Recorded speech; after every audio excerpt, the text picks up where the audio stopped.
Hello, anybody there? Hello. Hi, welcome. Can y'all hear me okay? Kindly that message to Venezuelan society, which is mostly, as you know. How are you? Good, good. This is a sort of a dry run for me, and my youngest son Jameson is doing the hosting really from Oregon. So excuse me if I how would you say? There he is. I can't see you all though. If you could turn on your cameras, like to know who you are. Ah, hi. How Hey. you doing? Good, good. So you were saying the Venezuela, you were saying something about that? Oh no, sorry. That was a video that was playing on my computer. I had to pause that. Oh, Um, okay. I, I wanted to join this, and I first of all, thank you for hosting this. Yeah, I had a couple pretty simple questions for you that I was yeah, sure. wondering if you'd be able to answer for me. Absolutely. Um, I'm also a glass sculptor, and Yeah. I'm curious for the very large sculptures that you're making. Yeah. Are you using HK 523 glass or is that K9 glass? It's canine, and I have used shot in the past, but what I'm getting now is canine. Oh, okay. Yeah. And then my next question is regarding the pieces that you've been making recently. You'll display them on social media using Yeah. a manually rotating spinner base. And I'm curious if you're making those or if you'd be willing to share where you're getting them from. Well, let's see if I can do this. It's kind of weird here. These uh these vases here, my son is making them. My other son, Austin, is making them for me. He designed them, and we made them. They're the other bases that spin. I had made also.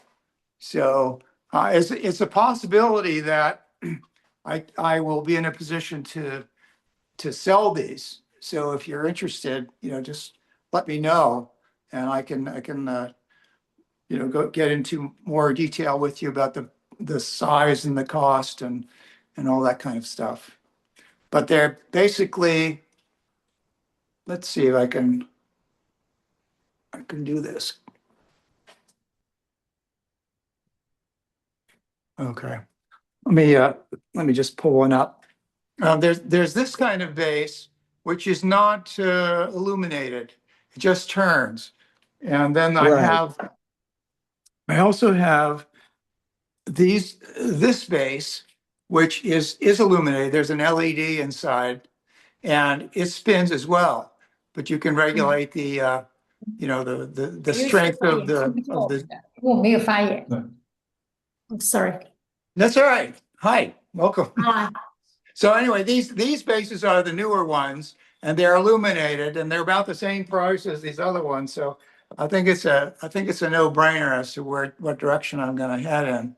So from here, it's a matter of making them bigger, and also what I've done is I've printed interfaces, 3D printed interfaces, so a cube can sit in there at any angle.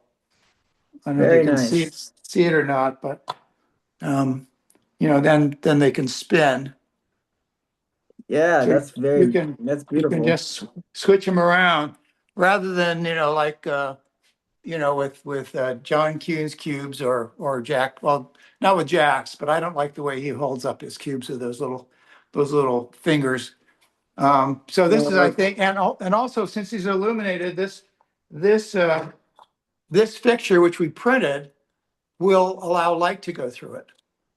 So if you put the cube on that, you can illuminate it with the light, like in the photos that I included with the invitation. beautiful. What Yeah. would be the best way for me to get in contact with you if I was interested in purchasing some of those after Just this or yeah, in the just future? yeah, just email me and, you know, I'll email you back with, with, cost and all that stuff. And Okay. eventually we will be making, pretty soon, I think we'll be making a base that, has a battery and also a motor. And it should last about 8 hours, with illumination and turning. So that's the next generation, and that should be coming up pretty soon. So I think those would Very be very, nice. very useful to glass artists who make cubes. Yeah, that would be awesome. I'm looking for a better way to display some of my artwork with, and those are have a very nice appearance to them. Yeah, yeah, they're very super professional looking, and they're anodized aluminum, and they don't take fingerprints and like that. So yeah, so Do yeah, you email me and we'll see what can happen. Go ahead.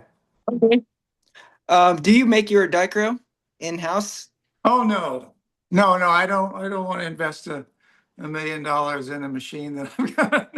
No, no, it doesn't make any sense, not even close. There are a couple of people that have that. I think his Glassworks has his own, but Bob he's a physics kind of science guy, so he knows how to make those things work. And then a couple of other people, but the other people do really big scale stuff. I'm trying to remember the guy's name. He's out in Taos, New Mexico, and he does huge, huge work. But he's in the A plus gallery list. He makes big, expensive $1 million pieces. But it's just much easier to buy what's available. I get mine from let's see what their name is. I can never remember. Is it They're a from little more expensive, but they have a wide range of of colors. coatings coatings Yeah. by Sandberg? No, it's called high-end systems. I don't, you can't see that, can you? But yeah, high-end systems, and they're in. I think all those guys seem to end up in Texas. I don't know. Maybe the sun's different in Texas. I don't know. There's Austin Thin Films, and there's high-end systems, and a few others. If you go to a glass show, scientific glass show, they're all there. Any other Awesome. questions from anybody? I really appreciate you answering those questions. Yeah, yeah, no problem. Yeah, there's a lot of this stuff is available online. You just have to look around. I use the high-end systems because I think I was told their quality is really good. In fact, these are some pieces that I made for Alex Silich in Zurich for his show at a children's museum north of Zurich, and he's VP Instruments. If you want to check out his website, and the quality, according to Alex, is really, really, really good. All I know is visually what I can see, but he uses scientific instruments to determine, the quality of the transmission of the light. So, And you were saying that they have more colors or just better colors? yeah, they have. Yeah, they do. Let me just go back here and Because I actually used to buy dichro from Bob, but he's not stocking anymore, and he's no, it wasn't. starting to It work. was actually wasn't Bob. It was through Dichroman. I can't remember his name. He's on Steve, Instagram, but it was his supply. He apparently bought a truckload of right? dichroic, and let's see if I can show this to you, and if you can see it or not. But it's like 20 Oh, cool. 20 different colors, and you can get a sample set from them.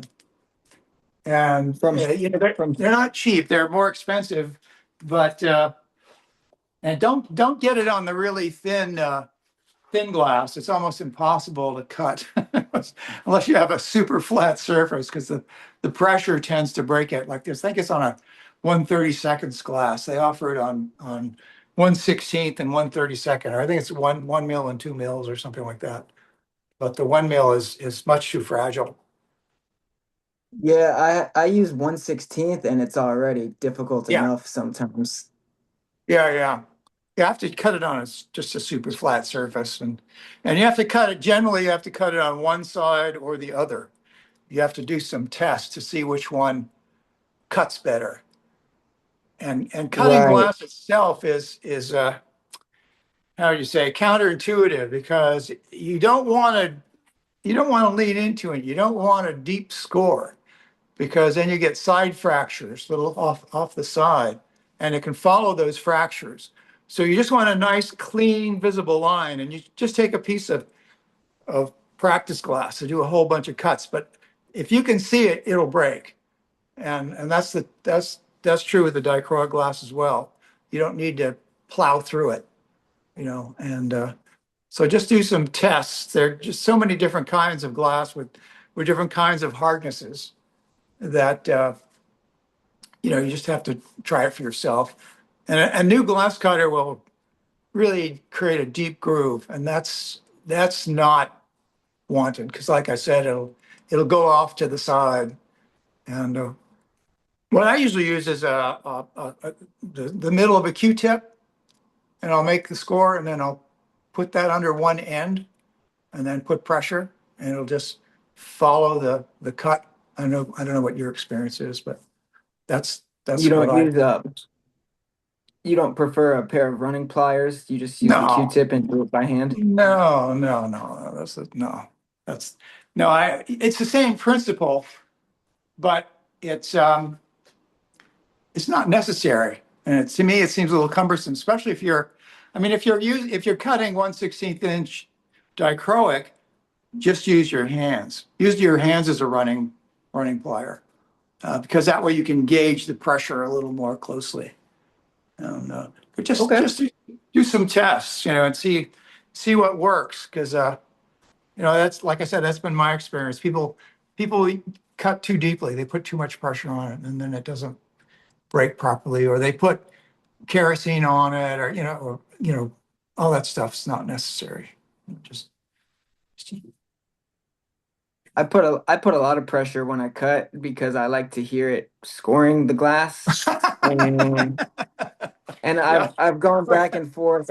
I used to score, I think I have better luck when I score the non-dichroic side, but I go back and forth and yeah, yeah. Some colors are softer on one side and than on the other. Yeah. I'd always do a little test before I cut anything. See, okay, I can see the score on the non-dichroic side, or I can see the score on the dichroic side. Wherever you can see the score, that's where it's going to break. If you can't see it, not going to break. And sometimes dichroic will come on. It'll come on borosilicate, which try to avoid that because you really need a diamond tip cutter for that stuff. oh, Doesn't that's actually what I buy right now. You would recommend getting soft glass or Yeah, something? yeah. No, borosilicate is just a bitch to use. It just doesn't want to behave itself. I mean, you really do have to press into that. Um, but it's sometimes if I cut some borosilicate, I can't even see the line that I've cut. If you can't see the Right. line, it's not going to break. So yeah, no, don't. There's no need to get borosilicate. The uh, the the um, the the glass supplier I told you about, what's their name again? I can never remember. Um, High-end systems. High-end systems. Yeah, they do it on non-borosilicate. Okay, There's no reason at all to have it on borosilicate. It just makes life more difficult for you. cool. Well, I Yeah, really appreciate you sharing that information. yeah, Um, no I'm problem. glad I could hop in here while the party hasn't started yet, and get a chance to ask these questions personally. Yeah, yeah, no. Yeah, any other questions you have? That's all I have for right now. I actually have to get back on the lap wheel myself. Okay. You're a lap jockey as well, huh? I am. I know the feeling. It yells your name. You Yeah, know. the glass is not gonna cut itself. No, no, I hear you. I hear you. So you using Hextol? Yes, I'm using Hextol and mostly borosilicate glass and some lead glass. This is a Yeah. piece I cut with uranium glass. Oh yeah. Might be might be hard to see, Oh, so but you're I do a making lot. small work then, mostly. Some small stuff. I recently tried to make a 7-inch cube on my 24-inch lap wheel, and it pushed the limitations of Yeah. my capabilities. And Yeah. I made the whole thing on my 24-inch lap wheel, and it was 40 pounds, and I could hardly pick it up at the end of the project. Um, so Yeah, I'm I made I've made some 10 by 10 by 10 cubes and on a 30-inch wheel. And it's like you have to go off the wheel and come back on, go off the wheel, come back on. And it's a bear what I would do would put the cube on the wheel and then I'd start it up. You know, I right. wouldn't do it the other way around, but His Glassworks told me if I want to make a cube like this again, I need a recipro lap, but I don't have any space for it. And I also want a sphere grinder that I don't have any space for. So it's just a balance well, of. the reciprocal lap would be a lot more useful than the sphere grinder. Um, they only take up like 24, they're only 24 by 24. Must have that much space in your studio. No? Unfortunately, no, not right now. I'm maxed Huh. out. Huh. But Okay. but in the future, Yeah. Yeah, I got six of them here. I don't know if you can see them or not, but I put covers on them so they don't splash around. And I've got them on timers. You can buy little timers to put in the wall to plug into. And I just go on the 600 grit for 2 hours and then the polish for 4 hours and it's done. and But each one of those is for its own grit. I've got three polish and let's see. Okay, what am I looking at? Okay, these are the polish and these are the 600. And if you find room for one, you could get two different heads and just put a polish pad in one and the 600 right on the iron plate for the other one. And that's you wouldn't need two of them, but you do need two heads because the contamination would be a problem.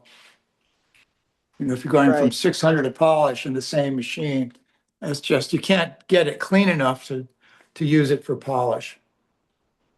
That makes sense. You'll go crazy trying to get it perfectly clean. Yeah. But if you want any if you if you find yourself able to get one, I know some people who have used ones that are a lot cheaper than the new ones. So Cool. that would be the If way to I go ever because they don't wear out. I've had these for 30, 35 years and they don't wear out. You know, the trick is keeping the heads flat, especially with the 600. The polish, you have a polish pad in it with the magnetic backing on the polish pad, so it just sits in there. But if you're grinding with the 600, you're grinding directly on the iron, and iron's not a really how would you say hard metal. So after a while, you're gonna get a because it's gonna want to jiggle more in the middle than on the sides. It's going to wear out more in the middle. So you're going to get like this. You know, I'm exaggerating, but you may, even if you get say you get an 8 millimeter difference from side to side in the flatness of the wheel, Then when you go to the polish, you've got a curved surface you're trying to polish on a flat surface. So it's going to take forever. So if you get a reciprolap, you have to make sure they're flat, and I can help you with that. And They're you resurface it every few years or so? not even years. No, depending on how much you're using it, I would say every, I don't know, 200 or 300 hours of use, it gets unflat to like 5 or 6 thousandths, which is a lot especially when your polish pad's flat, you know. Right. So, uh, yeah, you can take them to a machine shop if you have one nearby, and they can do it, but it's like 200 or 300 bucks. So it's not the best way to go. There's another tool that I invented that can flatten it much better, much quicker, like in 2 hours, and you don't have to drag it to a machine shop. Very cool. Before I leave, I just want to show you a piece that I made. Oh, nice. Very I nice. cut the squares out of soft glass and I hexed all them together. And then Yeah, I laminate a large piece of it's either K9 or HK 523 glass. And yeah. then I hand cut these windows and it creates a nice Beautiful. optical illusion. Very nice. Yeah, it reminds me of it's a guy I think he lives in Austria who makes optical crystal kind of, that's sort of how would you say, a sort of a European approach to glass, very minimalist, but I like it a lot. I like Thank it. you. Yeah, no, very nice. That shows quite a bit of pretty high skill level. So, but that Thank was all you. done by hand on a lapping wheel? That was all done by hand on a lapping wheel and a Husqvarna saw from his glassworks. How big is how big is that piece? It's about 5 inches by 2.5 inches. Oh, okay. Yeah, fairly small, so you can do that on a lapping wheel. But if you get any bigger, you're gonna be sorry you didn't find a place for your reciprolap, even if it's outside. They're really great machines. They really are, and they're workhorses. I mean, these six in here I've had for, like I said, 35 years, and I've replaced a couple of motors, and I keep them flat. But let me see if I can. There they are. Yeah. But they're workhorses. I mean, you will not be sorry. Like I said, you can get some used ones, which is like, a used reciprolap is just as good as a new one. There's nothing that gives out on them except they jiggle and shake on nylon bearings. So you'll have to change those out every once in a while. And I'd recommend you get a get someone to make a plastic cover, especially if you only have one machine, you're not going to want to have that grit scattered around everywhere. And then what I do Absolutely. is then I Absolutely. buy these. You can buy these. They're elastic bands.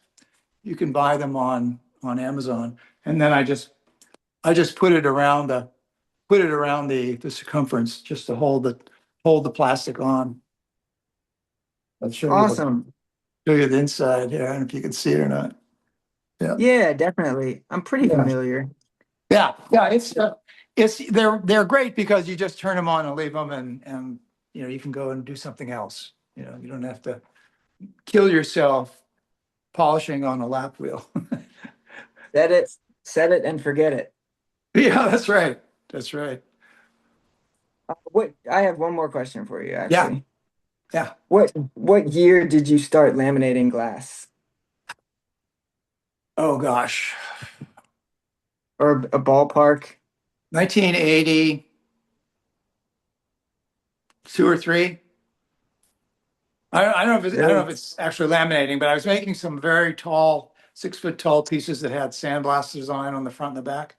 And I was gluing on some dichroic and some little colored purple or blue half spheres that you could buy from C&R Lou at the time.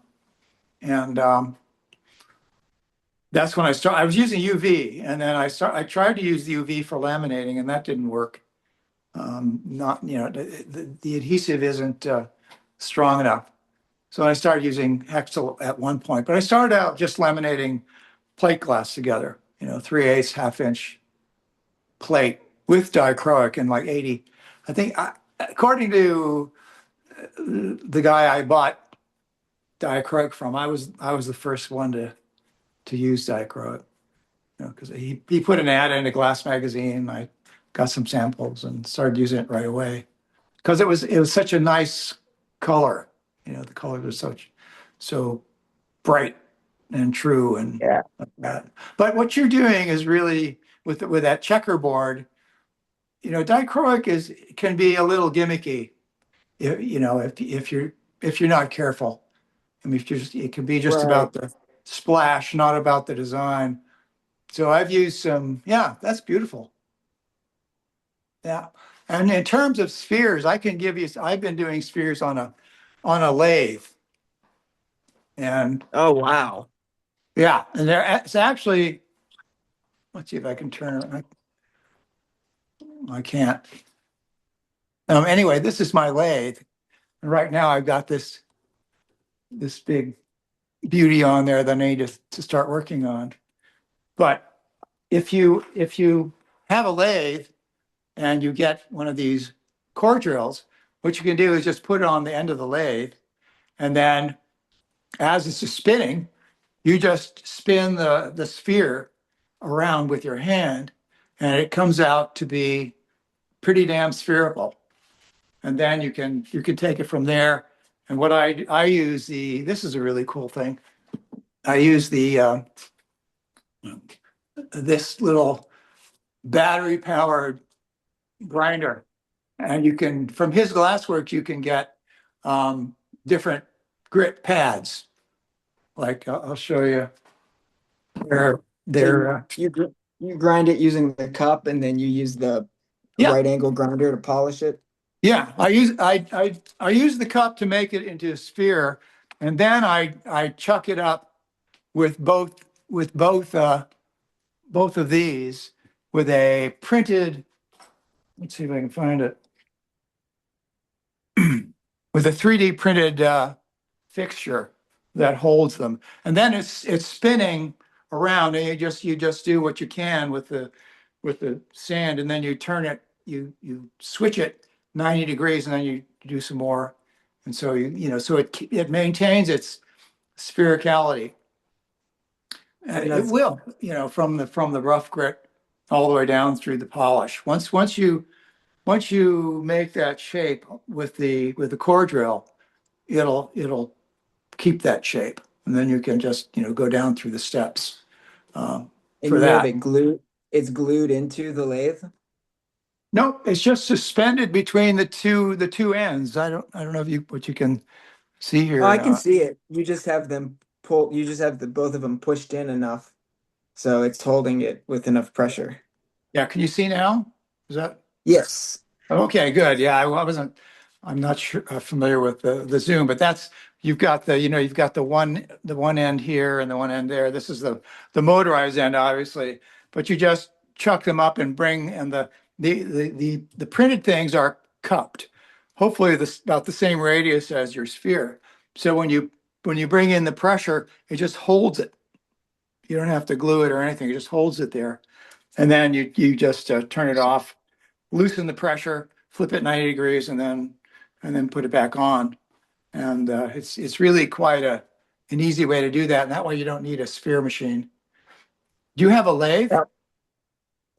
I have a mini gem lathe for Yeah, carving, that but I should maybe haven't. that's work. It's only got one head on it. Ah, okay, right. So yeah. It's for doing V Anyway, that's cuts, the and principle is that here. Let me turn this on. So it that looks as like it's a spinning, you just use this drill with the different different grit papers on the end, which you can take off, they Velcro right on. And then you just, as it's turning, you just, do what you got to do. And then you just go through the steps.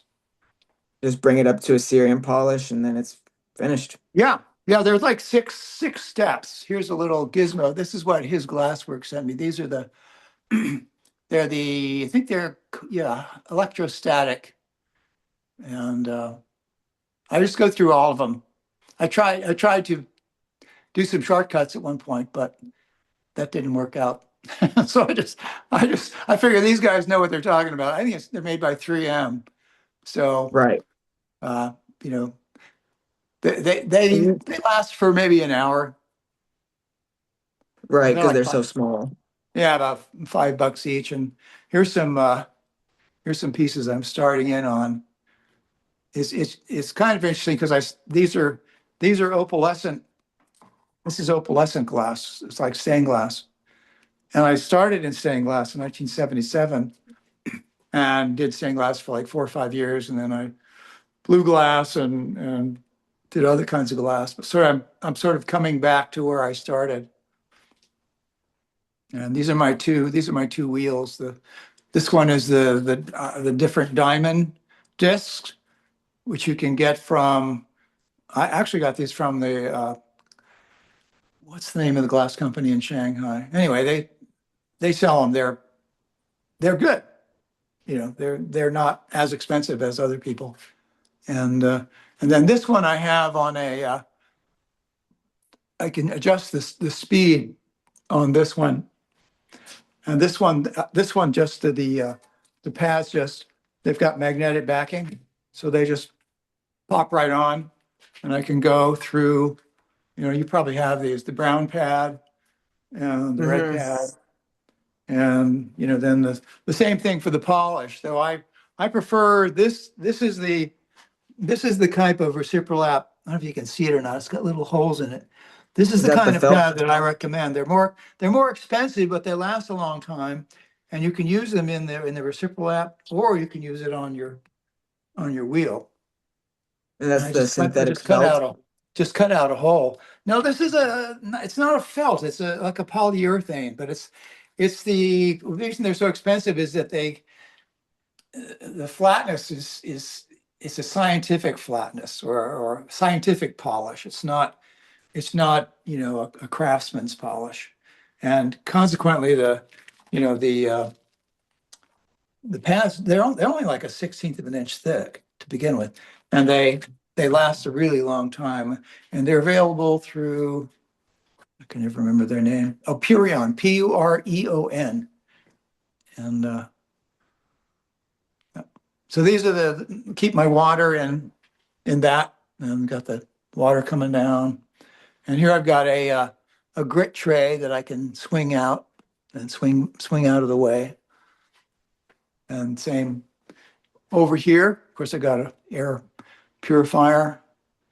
And yeah, the lathe is fairly new for me. I'm enjoying using it. It's a little how would you say, it takes a while to learn it. But and then Very nice. this is my I use this for packing. It's a molding material, and it makes a nest for the glass right in the box, so it's not gonna run around. Very cool. Yeah, for all the tools of the trade. Yeah, but What's the go ahead. I'm sorry. No, I was just saying the reciprolaps are the workhorses. They're just, and you want to, if you get one, you got two heads. You just want to pay attention to them, because if they're well taken care of, they'll work much faster than if they're not.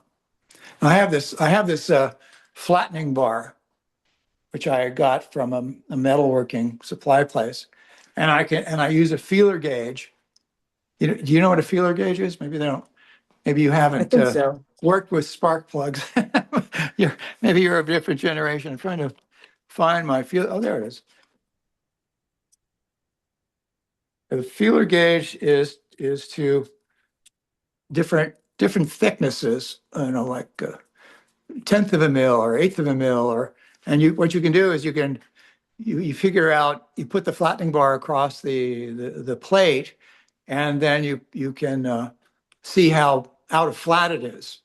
So you know whether you need to, pay attention to the flatness or not. So that's the way I do that. What's Little the tricks of trick the to trade. I'm sorry? what's the trick to making a perfect cube? You just keep measuring it the whole time? That's a good question. What I do here, let me see if I can show you on the wheel. What I do is when the wheel's going around, I'll be holding the cube with both hands. Well, of course, I use this, to find if it's 90 degrees or not. But it just requires practice. Like if I were you, I would just take like four cubes of glass and try and make them in cubes. Just practice. And sometimes it's just a matter of putting more pressure on the right hand, the left hand than on the right hand, because you put more pressure here, it's going to grind a little faster there. But it's just a matter. It's like learning to turn a pot. A ceramic pot. It's very much the same thing, and at some point you can do it in your sleep. And so it's just a matter of practice. And then that silver bracket is your best friend, the L shape. Yeah. It's a square. It's called a square, and you just get them at a hardware store Right. or whatever. Yeah, and absolutely, because that way you can see. You go on two or three sides, and you see if they're square, and then you go on the front and the back, because it's easy when you're going left and right to put more pressure on the front. So then you've got to square up that angle. So it's just a matter of, like I said, just a matter of practice. Sometimes it feels like it never ends, and then you're just chasing the cube smaller and smaller and smaller. Well, yeah, that could be a problem. But what I do with my cubes is I let's see if I can show you any. Well, what I do is I make the center. Let me flip this around. I make the center of the cube, and then I add glass going. Of course, you do the same thing, one way, and then the other way, and then the third way. But as you go along, you just make sure everything is the clear glass is parallel, and everything inside is 90 degrees. So that way, when you're putting a parallel piece on a piece of glass that's already been perpendicularized, then it's a lot easier.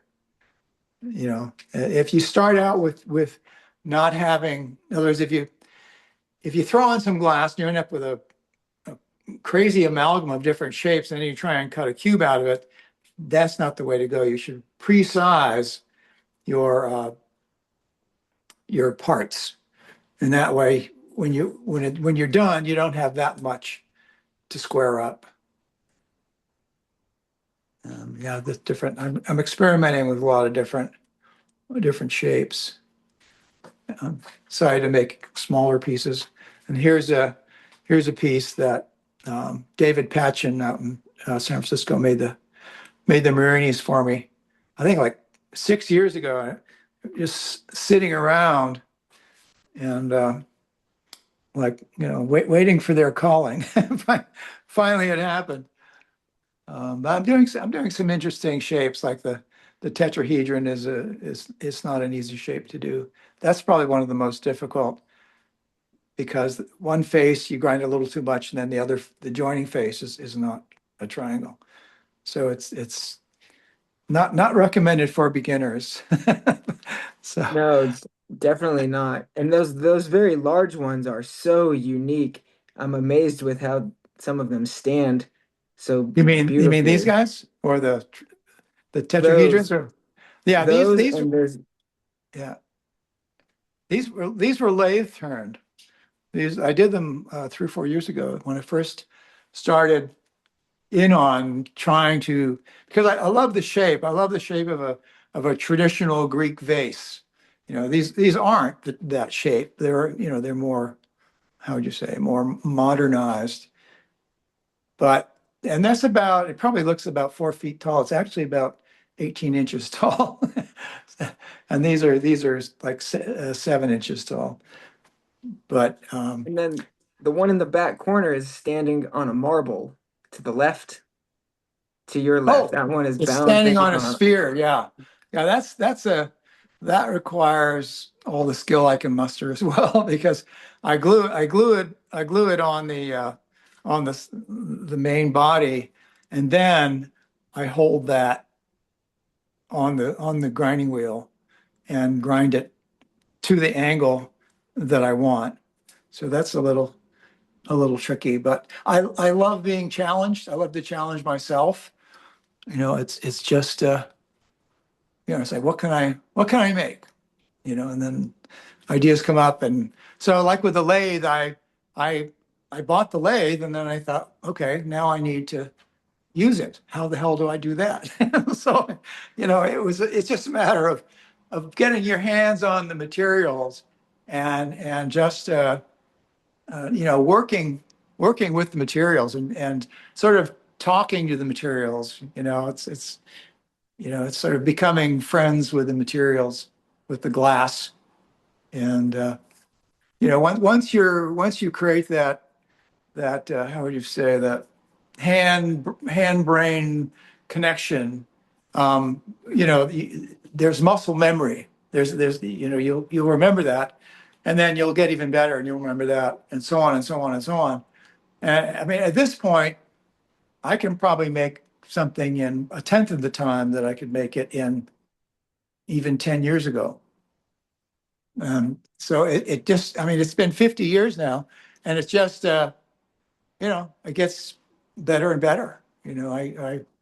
I'm more familiar with the idiosyncrasies of the machinery, and I'm more familiar with what the glass can do. And I mean, I'm a sort of a glass explorer.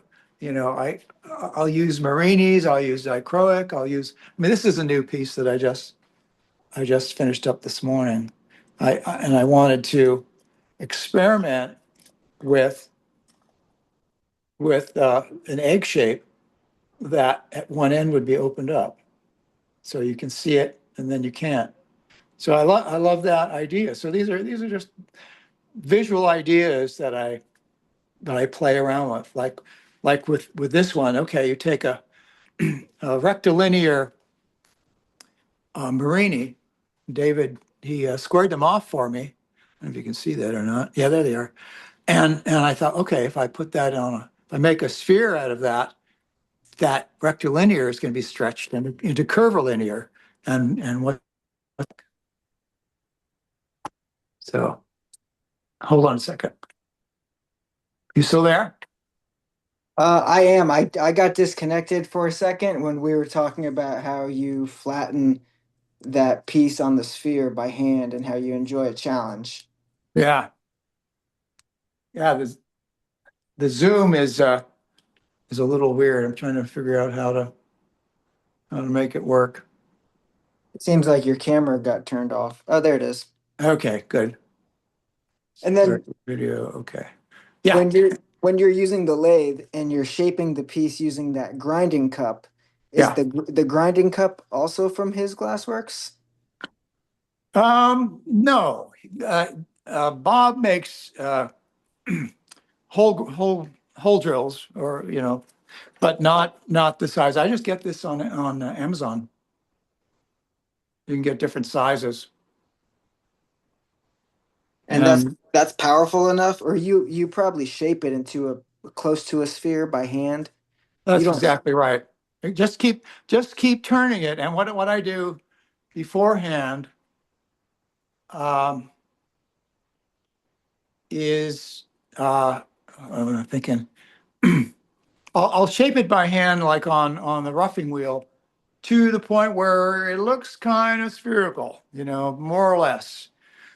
just by hand, and then I'll put it into this, and this will make it into a sphere. But before I do that, I use a magic marker to blacken the whole thing. So as soon as you've ground out all the black markings, you'll know that it's spherical. So Cool. that's the trick to that. And like I said, you can get these at different sizes. They're not very expensive, they're like $15. They're made in China. They're a sintered diamond. I mean, electroplated diamond on the edge, and they work great. Yeah. I mean, you could even do it by hand if you wanted, but Awesome. Well, thank you. yeah. Well, you're welcome. Right. Very cool. Well, thank you again. I actually do have to leave this time because my glass is not going to cut itself, and I'll be in trouble if I don't get to work. All right, you bet. Well, good luck with it.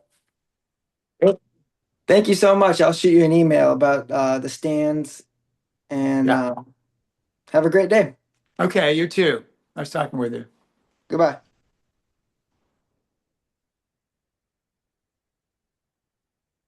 Anybody else there? You have a few messages, Dad, as well. I just want to point them out. Okay. Hi, A Toland. couple from. Hi, Kristen. How are you? Who's there?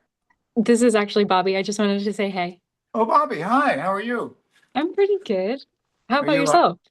I'm good. Are you a glass worker or a collector? Or... Yeah, I actually work for John Kuhn. I'm in his studio right now. Oh, you are. Well, say hi. I've been meaning to call him. I heard his wife was in an auto accident. Yeah. She doing okay? She's doing much better, but yeah, it was a scary one. Thank you for asking. Yeah. Yeah, I noticed John sold some pieces on auction the other day at a good price. I don't know if he was aware of that or not. I think he may have mentioned that. Yeah. No, you got some good prices for him. Mm. Yeah. Well, So I really what do you do for John? So I am an artist assistant and I work mainly in the glue room here, Uh-huh. but I also do some hand grinding and sawing in the back for him. And I'm also I've been posting on the social media and figuring out a bit of marketing. Right. Yeah. I've noticed John, his presence or your presence on Pinterest is pretty strong, and on Instagram, and so I'm trying to copy you. That's great to hear. My youngest son Jamie, who's actually taking care of this Zoom meeting, he's what was I going to say? I can't remember. And that's okay. Anyway, oh yeah, he's head of the social media. He does the social Okay. for me. Sweet. Yeah, it's nice. Nice. So how long have you been working for John? Just under a year. Yeah. So I'm still pretty new to it. Yeah, so you're learning a lot, I'm thinking. Yeah, it's been so much to learn. I did go to UNCG for studio art, but I was completely new to glasswork when I started here. There are only a few of us who actually do it cold like this. You probably know that. There's Yeah. a handful. Yeah. It's not as fun as standing in front of a 2,000-degree furnace.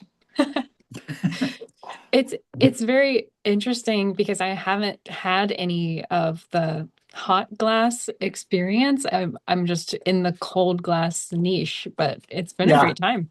Yeah, no, I've done both, and I like what can be done with cold glass. It's just, and I'm trying to incorporate some blown forms Whoa. with that, so it's not just cold. There's glass, of course, is hot when it begins. It's always molten. But I was going to say, I'm hoping to come down and visit John's studio one of these. Oh. Yeah. Anyway. I think you cut out for just a moment, but I did. Somebody was trying to call through, and I declined their call. So. Oh, okay. Well, I heard you say that you wanted to come down sometime. I think it'd be great to meet you in person. Yeah, it'd be great to see how you guys do it. I'm a self-confessed industrial spy. I like to see how other people do things. Let's see if I can learn a thing or two, you know.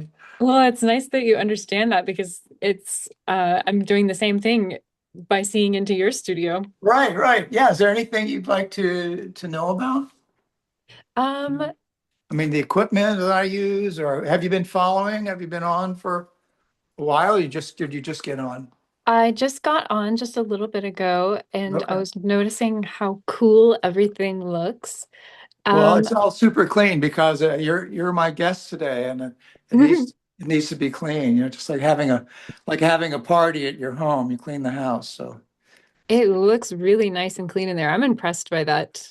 it is. It is. Well, I try and keep it clean. These are my two saws, and then I have a lathe that I use, and a couple That's of so cool. grinding wheels with I use these diamond discs. I resisted them for many years. I was using grit for many years, but I finally Hmm. succumbed to the temptation, and I Hmm. like it better. It's not nearly as messy, you know. Um, Yeah. and here my reciprolap room. Um, Whoa. yeah, I got John doesn't use those anymore, right? He just uses the DCM machine. So we have a DCM and we also have Covington grinding wheels.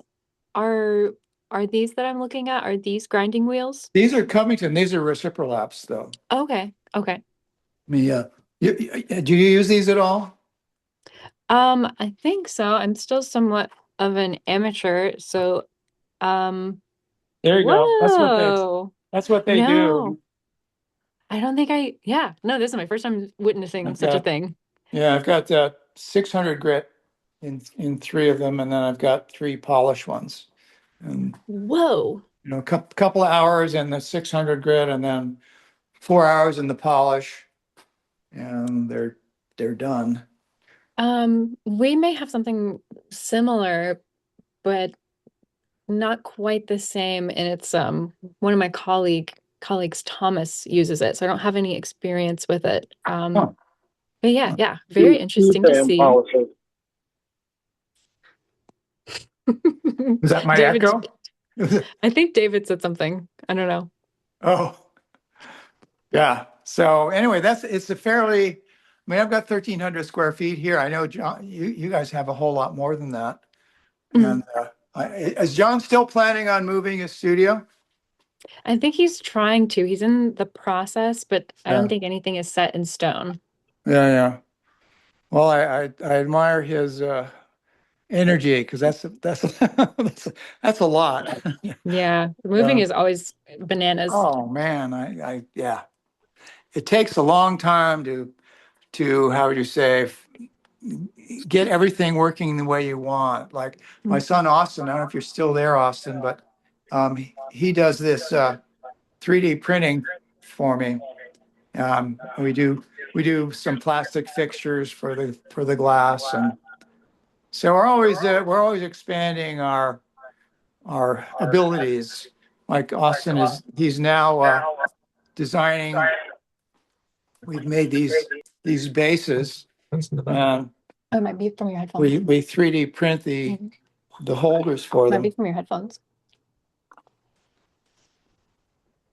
and they're illuminated. This one isn't hooked up, but these are all illuminated. Yes, I love those.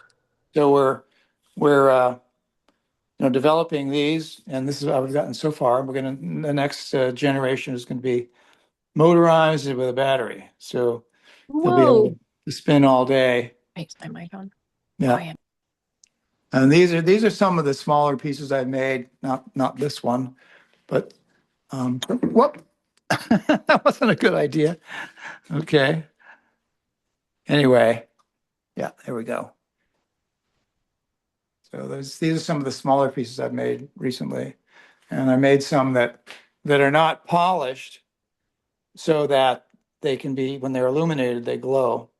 So that's the idea behind them.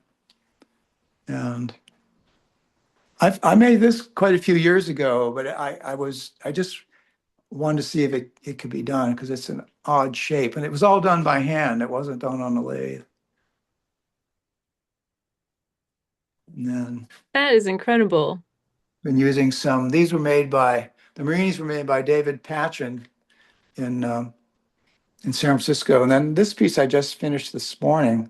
I just like the egg shape, and with the window looking in. So it's kind of is there, and then it disappears, and then it reappears.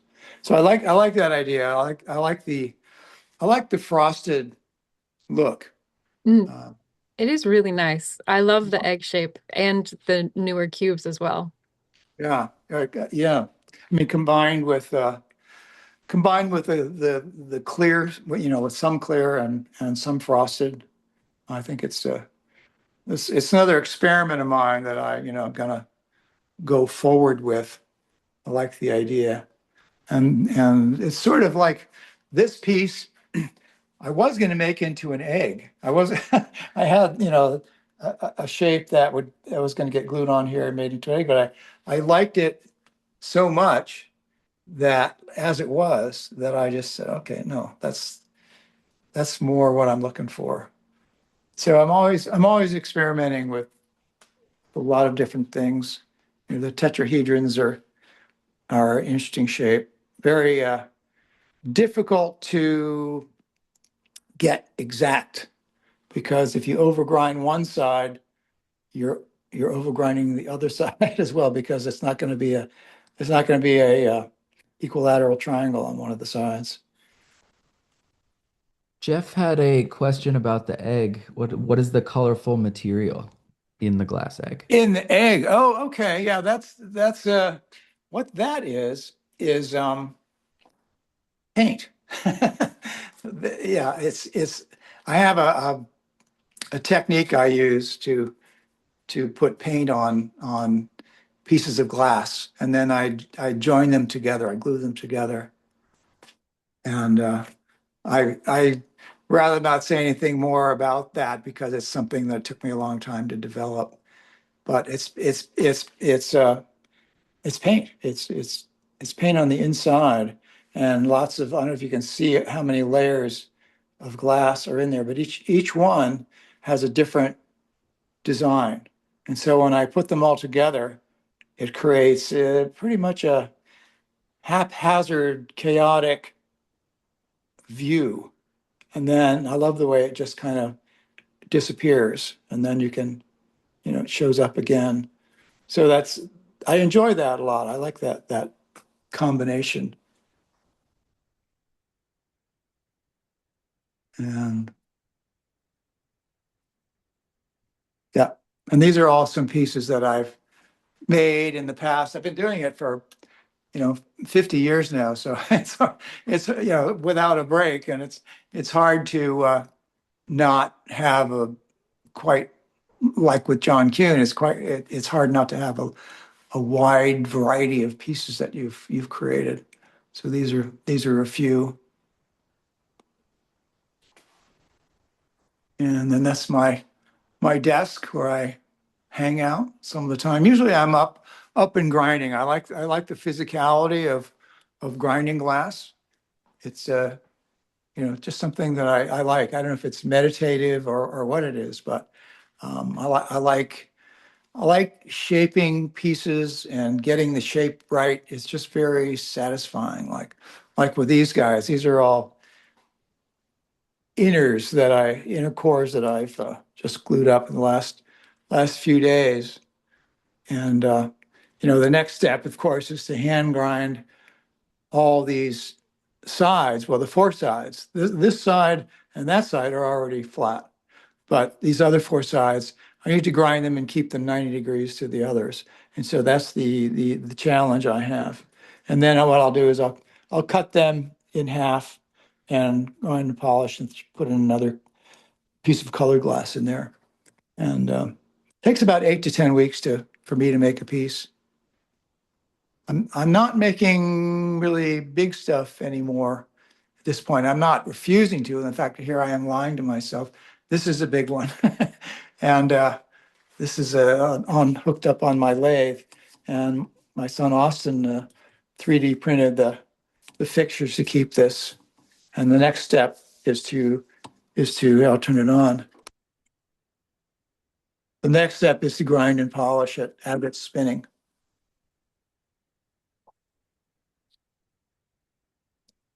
Any other questions?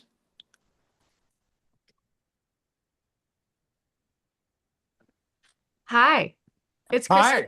Hi. Hi, Hi, Kristen. How are you? I am great. How are you? I'm doing okay. I'm sort of muddling through this Zoom thing. It's fantastic. I love that you're doing this. Oh, well, yeah. I'm Uh, more of a, I was thinking the other day, I'm more of a monk than a social butterfly. So uh, I'm just not I that do I have not a that I question. mind people. I just don't have an opportunity to see them. Of course. Yeah. Um, how can I buy one of those lit bases? Um, let's see. For a How- piece like Just send yeah, me. for this piece right here. Can you see the piece on the screen? Oh, yeah. Yeah, I would love to get one of those lighted bases that you sit on Okay. that has the light shining up for that piece. Yeah, sure. Yeah. If Austin and I or Austin's developing one that has a battery and a motor. So I don't know if you want that or not, but these are ready to go. I mean, if you want one, I'll just send you one. Yeah, absolutely. Yeah, that definitely because I want to light that one up. I want to light it up from the bottom. Okay. Yeah, so it's like a centerpiece. It gets to be a centerpiece in my house. So yeah, Okay, cool. Well, the yeah, light will make it even more that way. exactly. Yep. Yeah.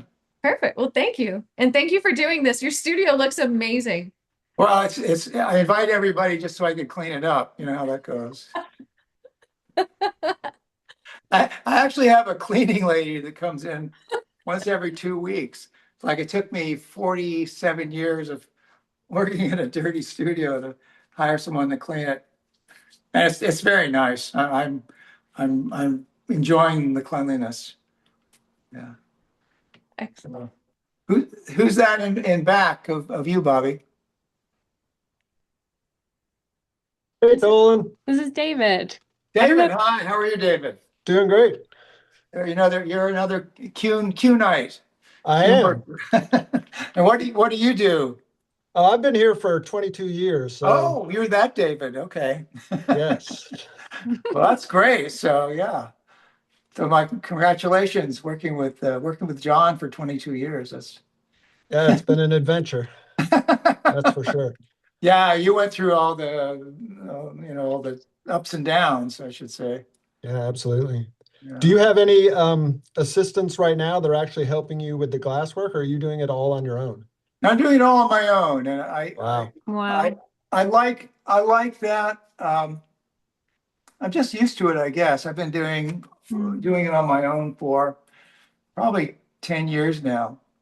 And I just like the freedom of not having to get things ready for people to come in and work on, or, what do I work on now? Or, I finished this, what now? And I'm being it's a very selfish thing, which I'm a selfish guy in that way.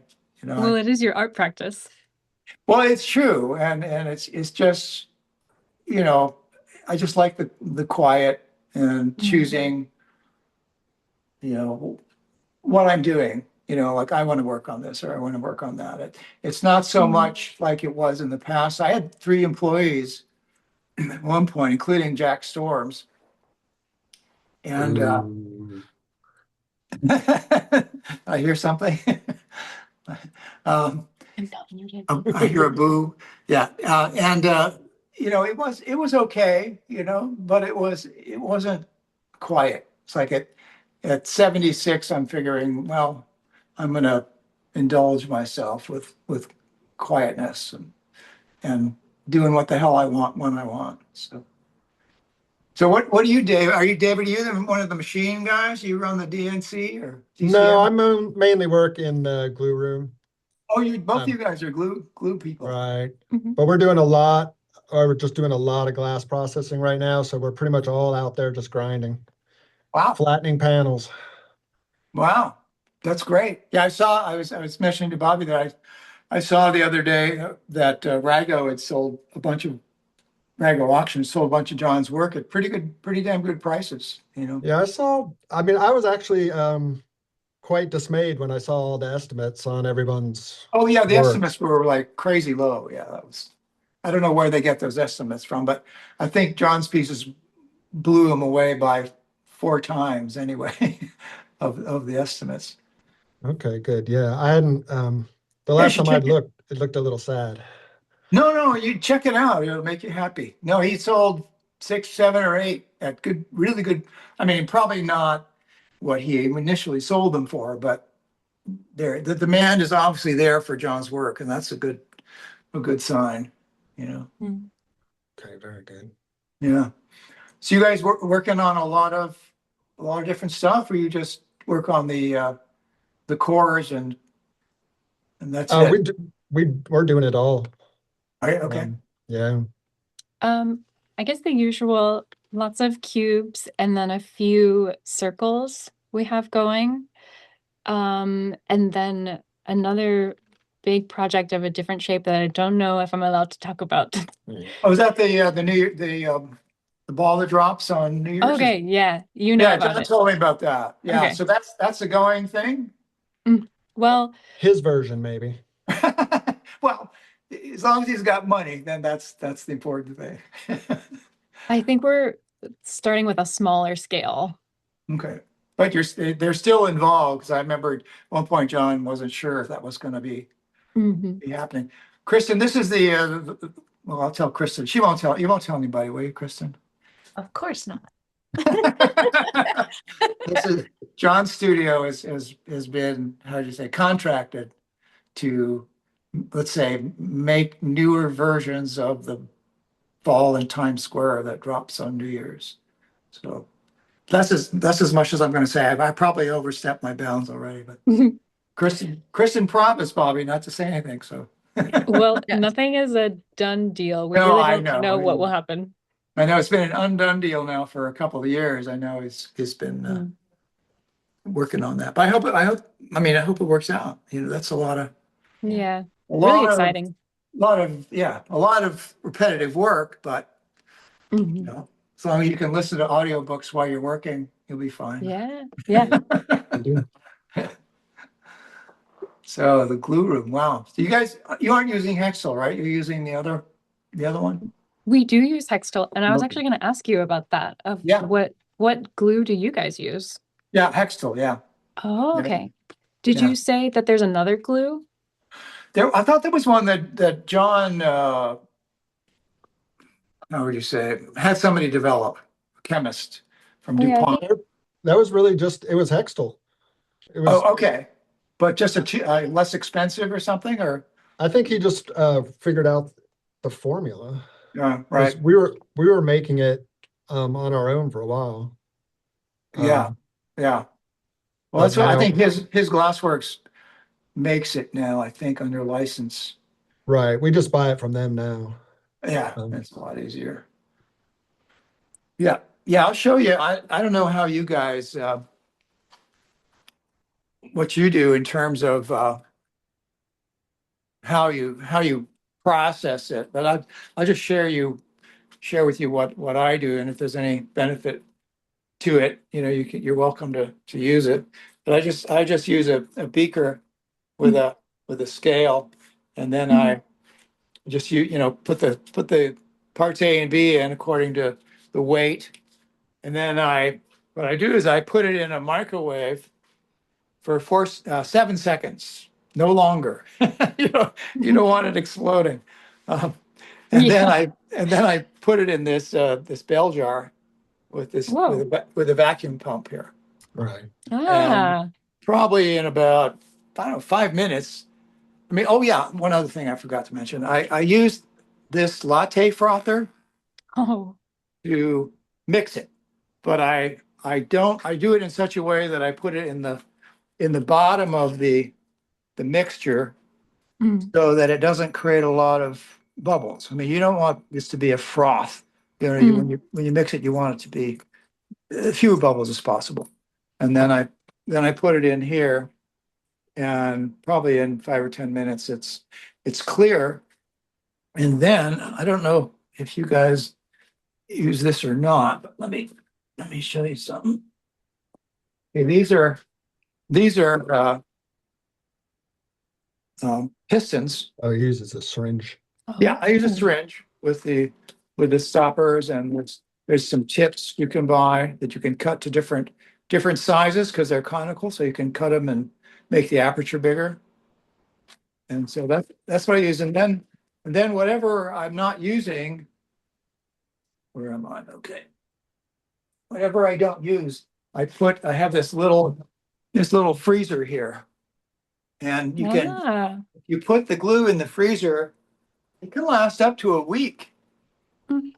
Because it just slows down the catalyzation really slow. Of course, heat speeds it up and cold slows it down.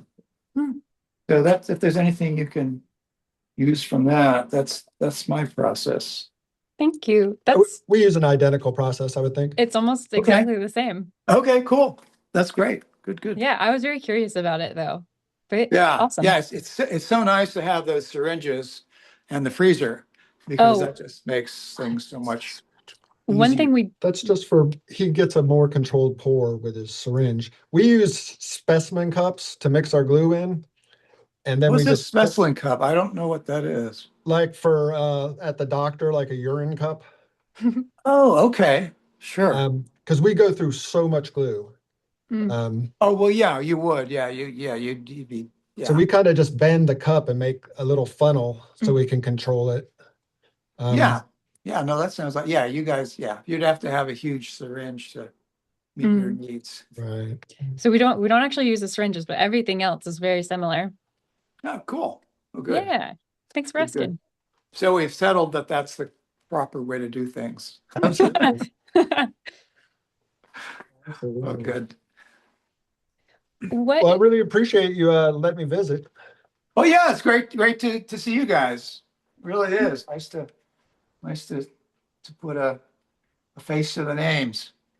And give John my best, okay?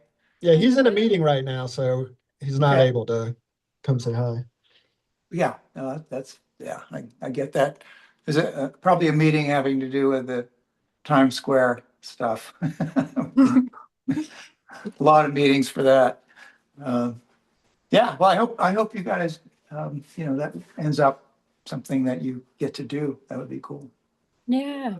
Well, this was awesome, Toland. I'm gonna have to get back to work, but you seem Yeah. like a really cool guy, really cool artist, and I'm very pleased to be able to join you for a little bit.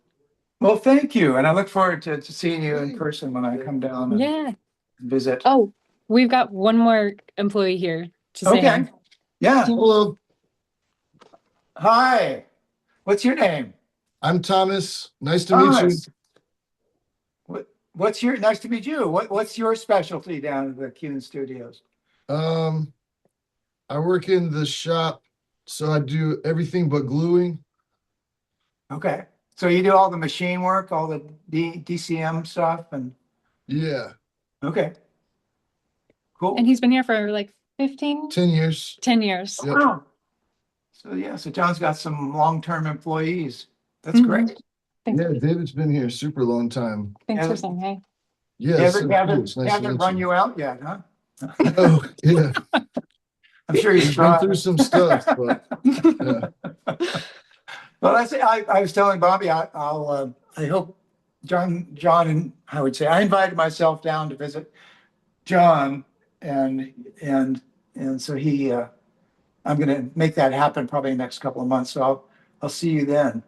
Oh, wow, that's really awesome. I love your work so much. It's very nice to meet you. Well, thanks. I love what you guys do. Such amazing, clean, sparkly stuff. Really nice. Yay.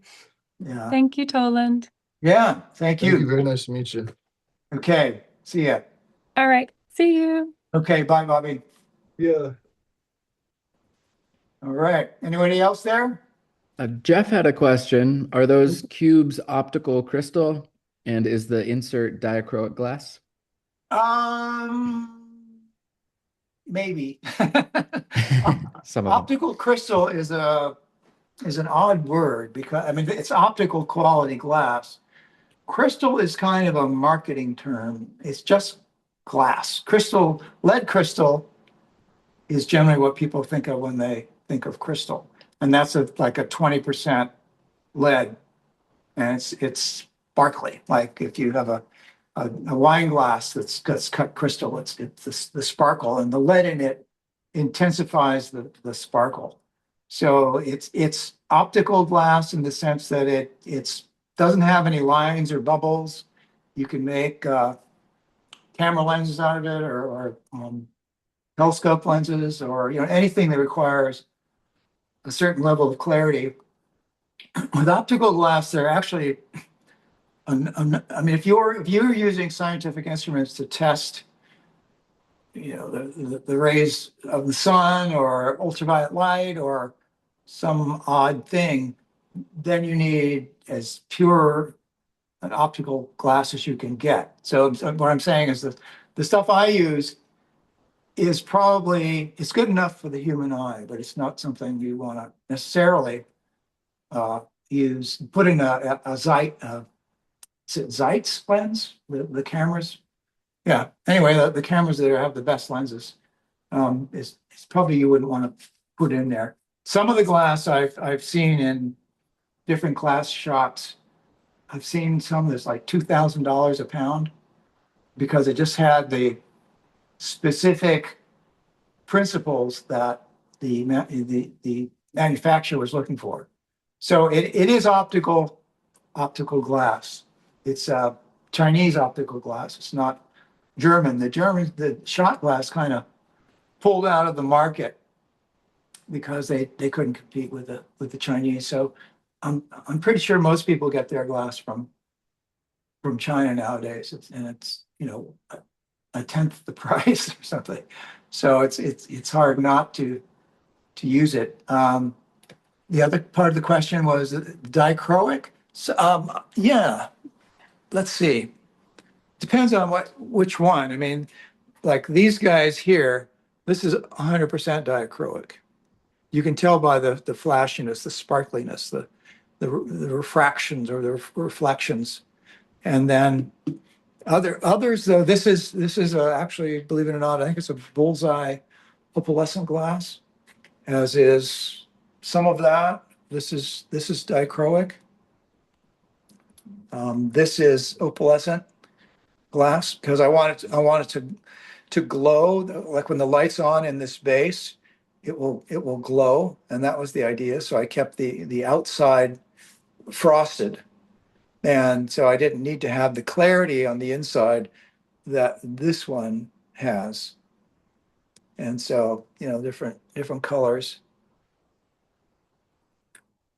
And this is some hand blown Marinis that David Patchen in San Francisco blew for me. You can see they're squared off, but they're made hot. And this one has what they call a filter glass in it. Filter glass is like an optical glass that has color. In other words, it's not like stained glass, which might have bubbles or lines or different thicknesses. It's a pretty expensive. It's about $100 for a 6x6 sheet. I happen to have a friend who gave me a bunch of it that he got at an auction, and the same with this. This is a cube basically. That's how the corners rounded off, and they're just different. Like this would be a combination of dichroic and filter glass, and same with this one. This is one of an Marini that David Patchen made. So each one has a different. And this is also a Marini that David made. Each of them have different aesthetic appointments, I guess you'd say. So I use them all. Whatever I can use, I will. From paint to opalescent glass to filter glass to leaded crystal to non-leaded crystal. And this is a piece that I just finished this morning, which was an egg shape, and I wanted to, make something that still had the egg shape to it, but then as you turned it, you would see what was inside, and that's all using paint on the inside. And so I love the sort of this, how do you say, chaotic pattern on the inside of that. And it just kind of, as you're turning, it just kind of opens up. And this one is in a series of vases that I made, different. That's definitely dichroic glass, but it's a colorless dichroic glass. So that the idea was to create the color on the outside here with the paint. And once again, another one that is from the rods that David Patchen and I blew. And I love that effect. I've had that for 5 or 6 years and didn't know what to do with it. And finally it came to me that I should do this and do the sphere. And so I did. And I like it. Well, I'm going to go back to and have David make some more for me. I wasn't sure about the orange. Orange is not a color that I generally have embraced, but I did with this one as well. And I like the effect. I've always been more towards the subtle side. You can see, the colors are more homogeneous, than bright and different. I mean, if I had a red and I put a purple with it and threw in some yellow and some blue green, I mean, that would be really colorful. And I've been hesitant to do that, but I might just do that. Like here's some purple and yellow. And by keeping the surfaces soft and satiny, it mutes the hardness of the colors and the brightness so that they kind of blend, which I like. I like that a lot. There's an artist in Illinois, Jung Lee, who makes beautiful pieces using, with this kind of surface. And it reminds me, it's sort of an oriental surface. He treats it in that way. He's a Korean American, and he treats it that way. And it's very intriguing, very mysterious. So that's it. Any other questions? I'm an open book. Alex, do you have any questions? You there?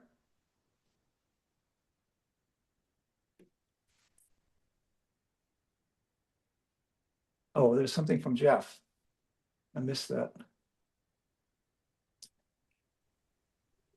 Yeah, if you open the chat, if you press Oh, chat yeah, on the just, bottom, yeah, right, you got some okay. messages in there as well. I've been trying to read some of the questions for you. Oh, okay. Yeah, Alex said, thank you. You're welcome, Alex. Yeah, absolutely. And I got my email. Okay. Tour was a colorful, yeah, okay, we got that. Yeah, thank you for inviting us. Kristen, thank you very much for the sharing.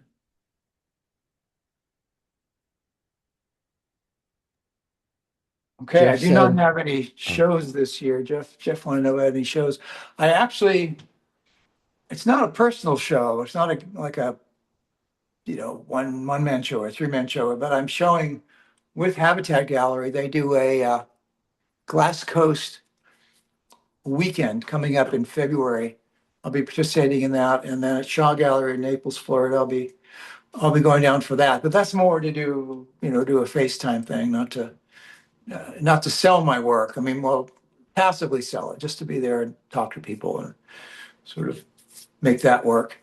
But I don't have any shows lined up. I in the past I've done quite a few, but it just for some reason hasn't happened. I'm not seeking them. I'm happy just to make what I want when I want. Sort of a self-indulgent, spoiled artist that I am at 76. I figure I've earned a merit badge or two. So that's it.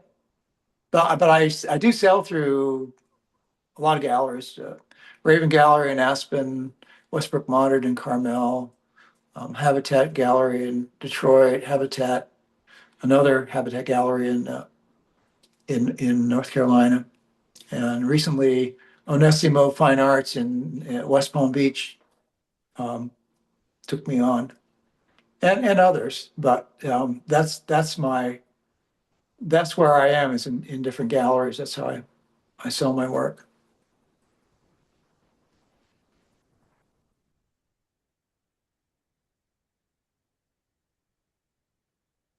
So, any other questions, you guys? I mean, it's time, if you have any, now's the time to ask. You can Do you type have them any? in. Oh, What's that, Jamie? someone else, did somebody else have a question? Thought I heard someone talk. Oh, that's I from was just going to say, is LA. there anything that you're currently working on that you can Yeah, show us? yeah, that's a good idea. I'll show that. Jamie, is my switching the screen around? Is that working? Yep, working Oh, great. oh, good. Okay. Yeah, these are, well, there are 11 cubes here that I'm starting in on. I'm sort of imagining that they'll end up like the frosted cubes that like this, but they could take a different route. It's like with, like I was saying earlier, with this piece here, I was thinking of making it an egg. And I got this far and I like the shape so much. I said, no, I'm not gonna go any further with that. But I am making those, and I've got this piece here in the lathe. I'll turn it on for you just for fun.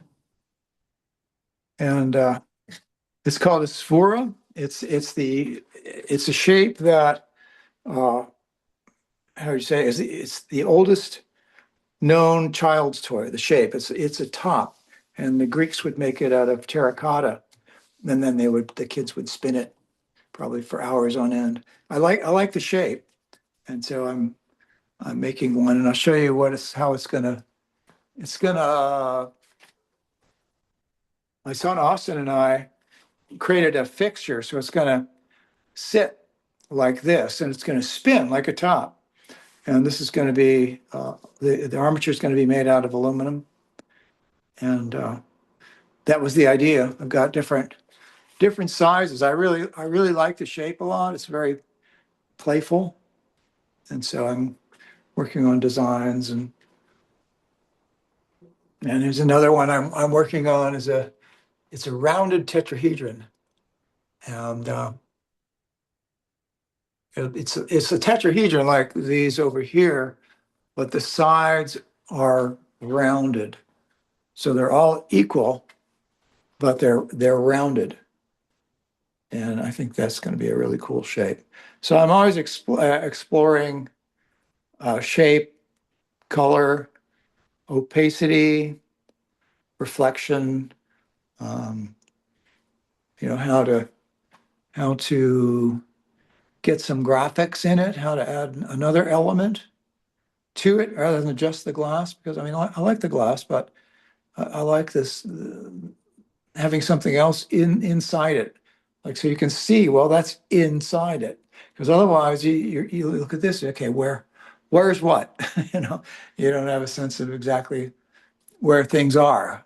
But with this, with the paint, you absolutely do. Your eye can go halfway in and rest and say, okay, that's the middle, that's the inside. But I think I was explaining earlier, this egg is a new shape. I'm really enjoying that shape, and with the faceted end, so you can all of a sudden it'll open up. It's a different look altogether. It looks like, oh, it's just very, very busy, and then here it's very soft.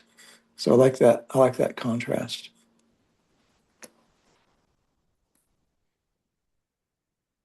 And I think well, let's see if I have anything else going. Oh, this is Austin's laboratory. He's my 3D printer specialist. Austin's my number two son, and that's what they used to call us we lived in Taiwan for a couple of years when I was a kid, and the Chinese called people number one son, number two son, number three son. So I was number two son, and so that's what I am in the habit of calling my kids that. So, so here are the aluminum parts that Austin is designing and having made, and different. This is going to be the bottom for that sphere. The tip is going to sit in here. It's going to come up there, and these are the uprights for it. So we're always designing things, and like I said, Austin is designing a aluminum base that is lit and is motorized and has a battery, so it'll run like a full day. At least that's the idea. We'll see how that goes, but we're always have new ideas for shape, color, effect. Like for instance, with the cubes, this is the base that Austin designed, and it doesn't have the LED in there yet, but it will.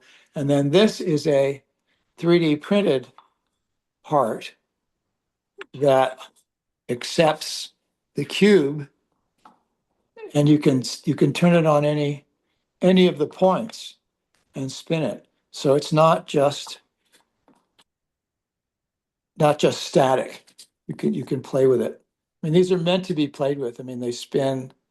They're not unlike the Greek tops. They just they're fun. They're engaging. They're meant to be engaging. They're meant to pique your interest, and maybe as you spin them, the worries of the day disappear, something like that.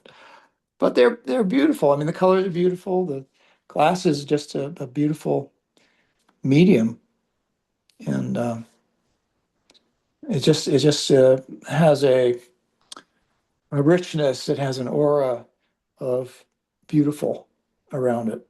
It's just even when it's not polished, even when it's matte, it has a certain beauty. It's like you can't get away from it with glass. The colors are so pure, and like here, there's no doubt what colors those are, and that's what glass can give.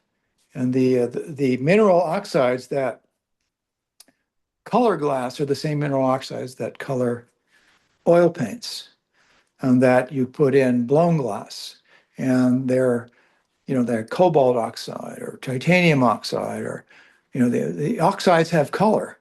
Chrome oxide is just silver, but a lot of the other oxides, they're all colorful, and you mix those with glass and with the powders, and you heat them up, and this is what you get. And they're natural colors. I think we resonate with them because they're from nature. They're from minerals, and I think like I said, I think we resonate with them because we are made of the same elements. Jeff is asking, is the base customized by yourself? The base was yes, customized by my son Austin, and I designed the base together, and he worked out the electronics. I mean, it's a very simple shape. Actually, most of it is the electronics with an LED in there. And like I said, when we turn the light on, this glows. The side is painted so the light doesn't come out the side. So the light comes up through this and illuminates the base. But we designed this. I mean, I sort of designed the concept, and Austin did all the rest. So this is same thing. They're made of anodized aluminum, and the next step is to make them with a motor and with a battery, so they can go all day. That's the idea. I've been thinking of of that for many years, maybe 10 or 12 years. Been thinking of, boy, I'd love to do that. And it just, at some point, it just happened, you know.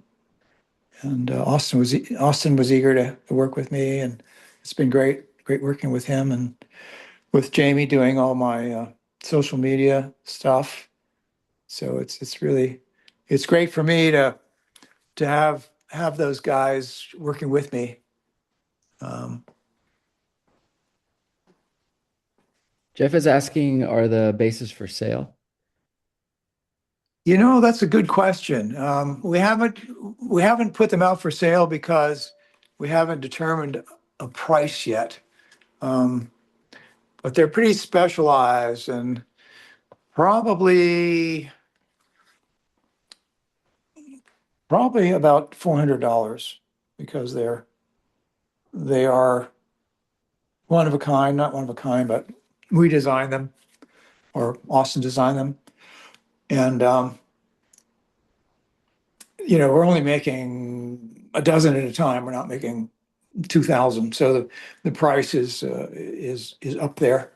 But it's the only place you're going to find a base like this. With there'll be a spot for a USB-C cord to illuminate it, and different pictures to go in the top for the different pieces. So at this point, they're probably about $400 a piece. But like I said, they do spin. Nice, beautiful bearing in there, and we're doing some alterations to it as well. We're constantly trying to improve it. We say, okay, this is nice, but what if? And then we go to the next iteration from there. But yeah, they're beautiful bases. These are the older bases that I had a local machinist make for me. They have Corian tops, and they're also about, believe it or not, $400 because they're a limited edition. They're made one at a time by a machinist in his shop locally, and then the tops are Corian. So if you put glass on there, you're not going to be scratching it, even though you'll want to put some bump-ons on there anyway. Still, it's a soft material. It's not like metal.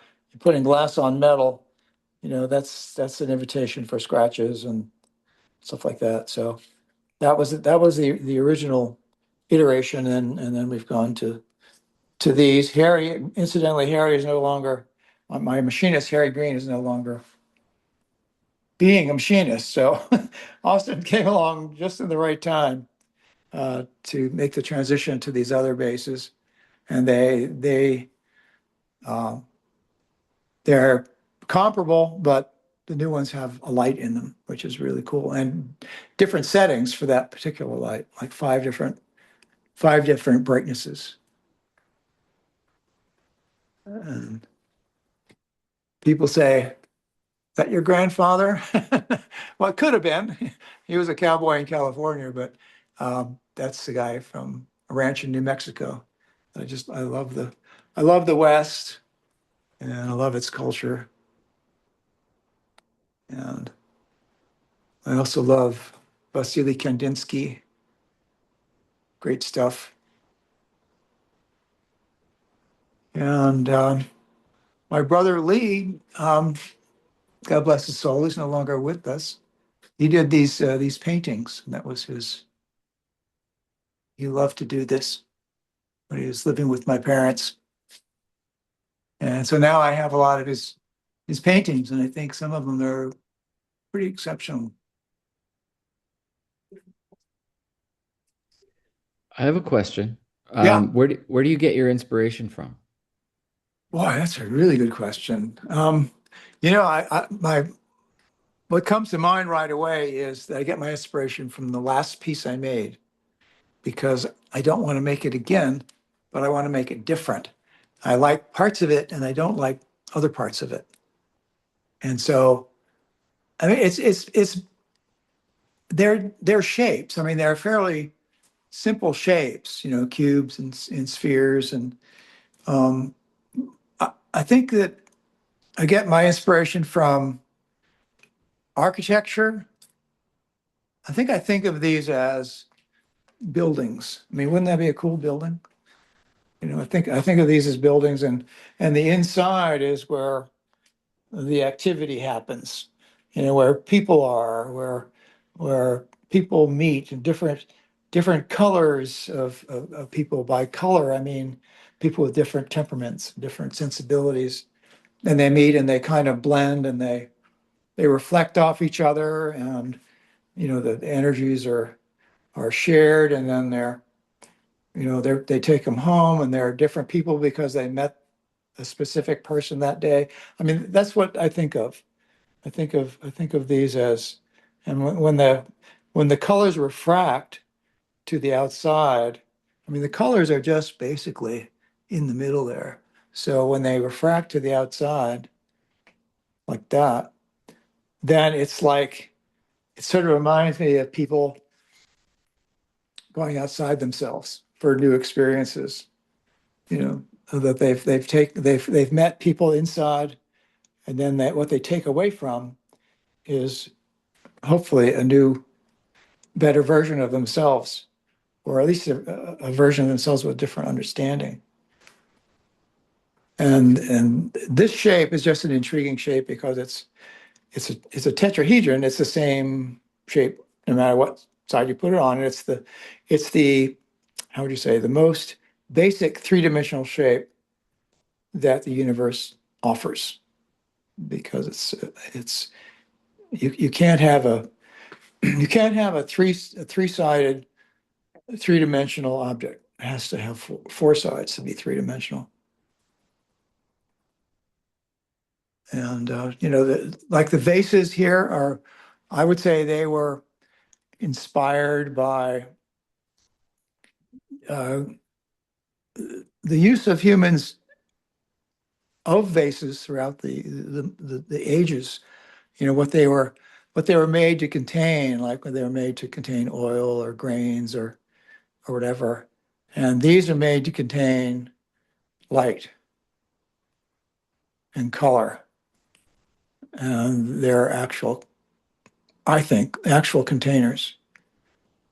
And then I trick them out by putting some artistic embellishment on the top. And this is a hand blown bowl that I put on top. And this is a sphere that I cut up. You can see it was a sphere at one point. I cut the sides off and cut this off, just to create a shape that had some tension and some resolution. That's sort of what I'm all about. I mean, this would be the tension, and this would be the resolution. Same with this piece here. This is the Terpsichore series, and I think of it as a dancer. If they're spinning around on a stage.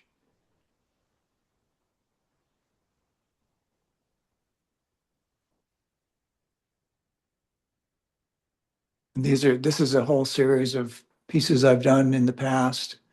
And yeah, basically I get inspiration from a lot of, I guess, mainly from architecture.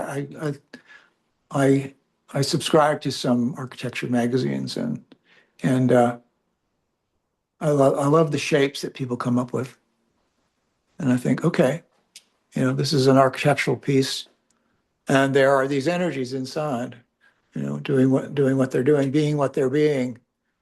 And they all seem to have a certain emotional energy to them, whether they're a triangle or a rectangle with an angle cut off. I mean, I think you would agree that looking at these, when you look at each one differently, your response is different because the shapes have an inherent energy. It's like a circle has a resolution.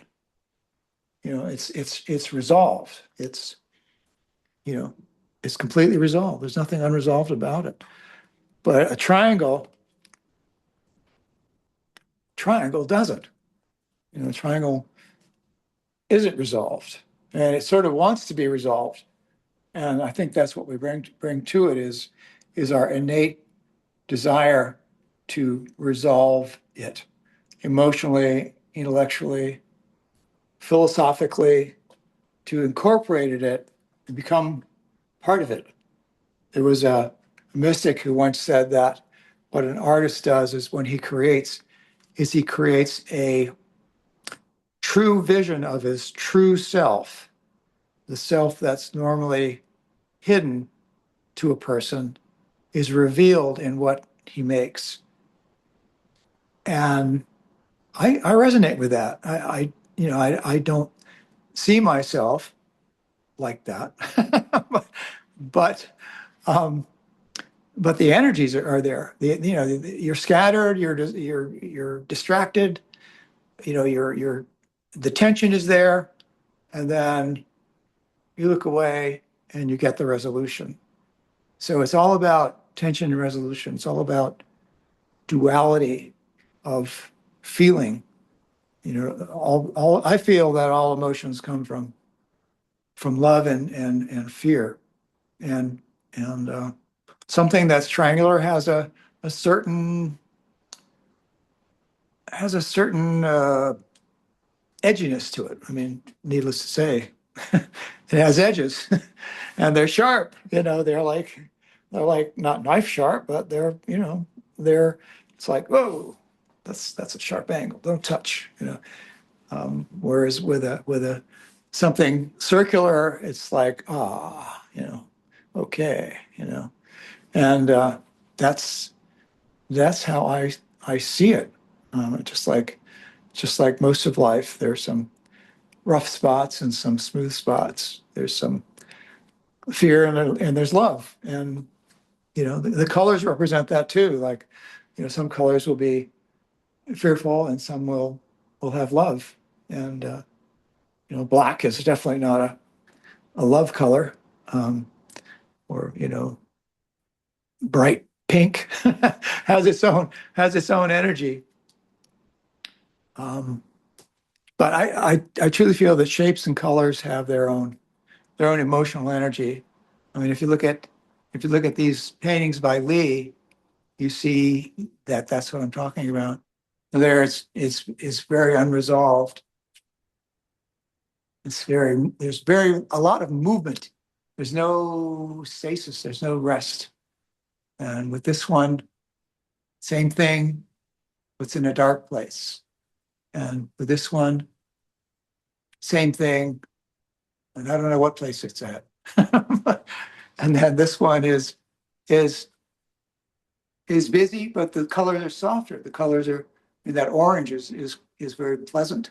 So colors, in my understanding, have emotion, have presence, and we identify with those colors in different ways, and we react to them in different ways. Some will make us pull back. Some will make us go into them. And that's just the way it is. It's just how we process our environment.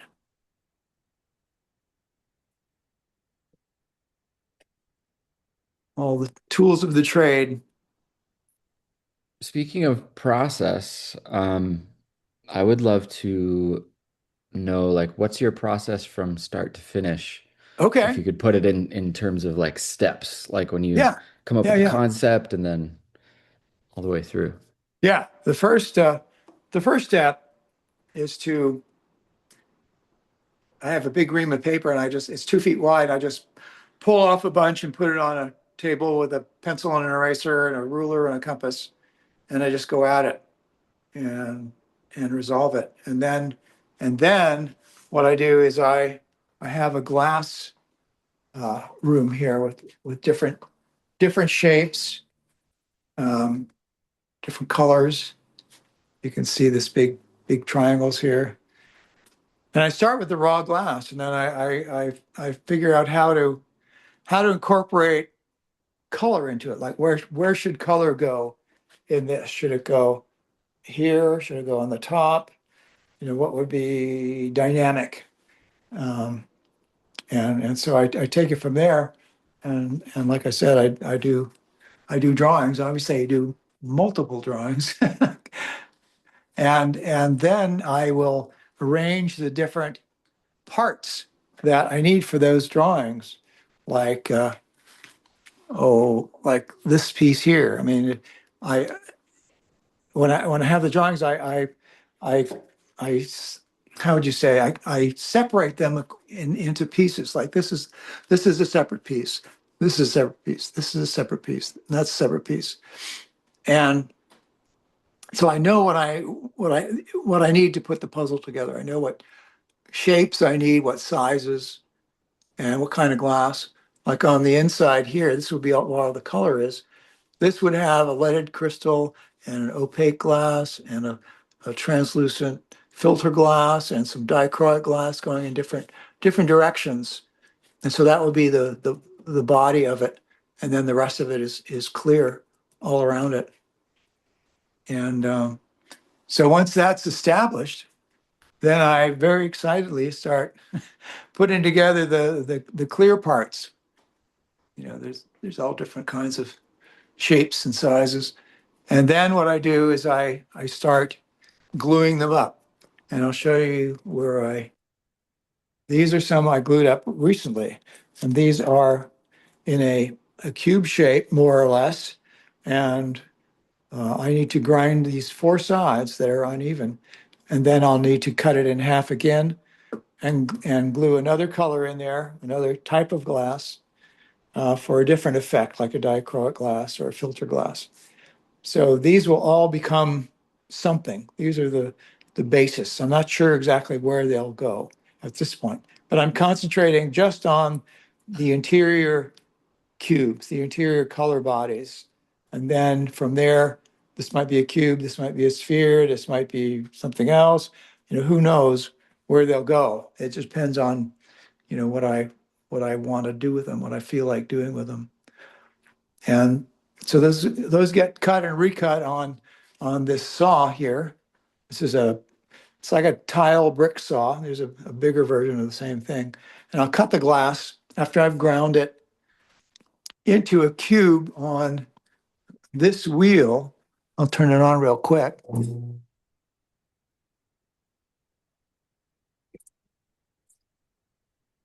So I'll grind these so that the sides are these rough sides are all smooth.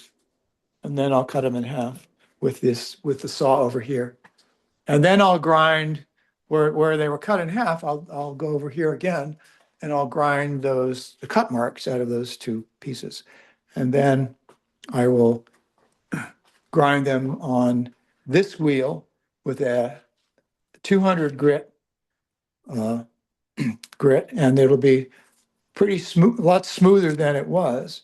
And it's ready to go into the 600 grit reciprolaps, which are that one and those two. And 600 grit is like flour. It's very fine. So that after 2 hours of doing that, I can go into these three polished reciprolaps. It takes about 4 hours to polish them.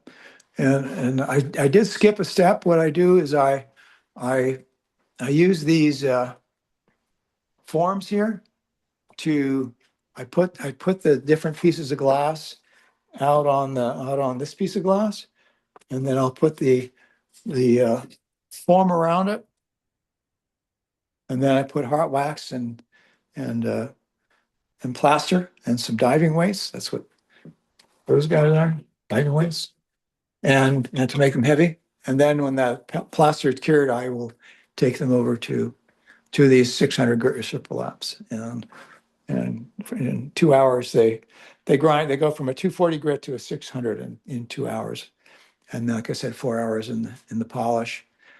And then that process for making the inner cube is just done over and over and over again, as long as I want, getting more and more, how would you say, complex.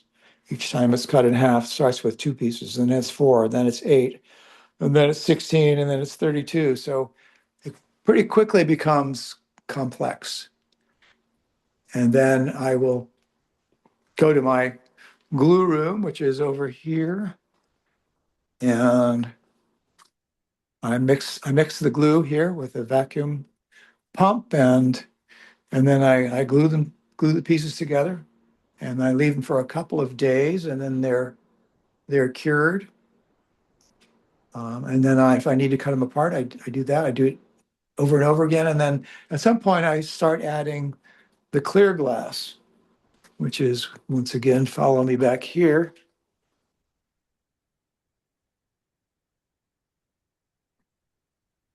I start adding the clear glass in, if I'm making a cube, I'll add it left and right, and then north and south, and then east and west.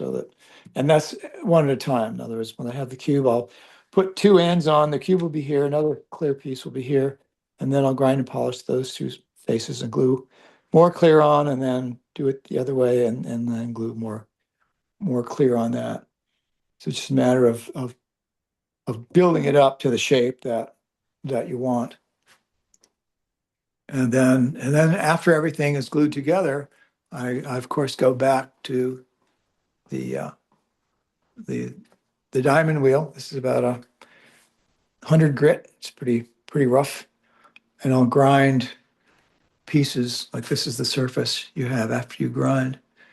I'll grind them flat, and then I'll go through the process for the whole. I'll say it's a cube. All six sides will get ground. Make sure they're 90 degrees to each other. Make sure that all the sides are the same size. All sides are the same size. And then I get to grind and polish it, going again, once again, to the reciprocal laps. And then it's all done. And let me see if I can find a done one. Well, these are the done ones, like this one here is all completely done. And then what I'll do is, like with this scallop here, I'll grind that in by hand on my lathe. I think it gives a really nice effect because everything's rectilinear, and then this is curved, so it's a nice contrast. And then it's done. And this one is done on the lathe, and which I'm sort of just becoming familiar with. I bought it a year and a half ago, and I've just been figuring out how to use it. And I ground this sphere on the lathe, and I ground that piece on the lathe. And these guys also, these were done for my friend Alex Silich, who's in Zurich, and he has VP Instruments, and he has an exhibition at a children's museum north of Zurich with light. He shines really bright lights through these, and it creates a beautiful shadow on the wall. So you should check out Alex Silich and VP Instruments. It's pretty amazing stuff. He designed these actually, and I made them according to his design. So lots going on. Do you And have that's a personal favorite piece that you've made? personal favorite. Well, they change all the time. I would say that right now, my personal favorite would be either this one or this one. I love the colors, the way the colors over the glass overlaps and creates secondary colors, and I love the way, like this one, you can see into the middle. It has a lot going on in the middle. Your eye is just drawn in. So I think those are my favorites. Though I do like this Marini bone rod sphere. I like that a lot. I like all of my pieces, generally speaking. I mean, they all end up, I think, I can resonate with them. I like them. I identify with them. And Yeah, I mean, like this piece here, I still love it. I made it like a number of years ago, and I think it's a great shape, has great optics. You know, even from down below, it has great optics. And I think it's great. I don't know why someone hasn't snatched it up.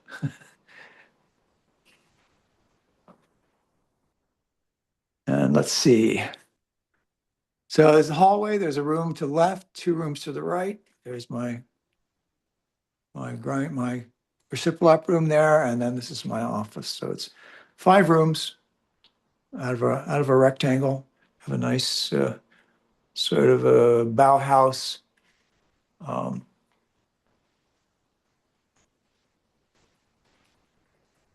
sort of a Calder mobile kind of effect, which I like a lot. And I hope to make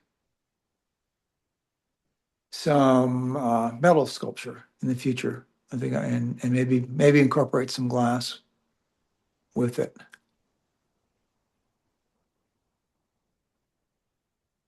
Any other questions?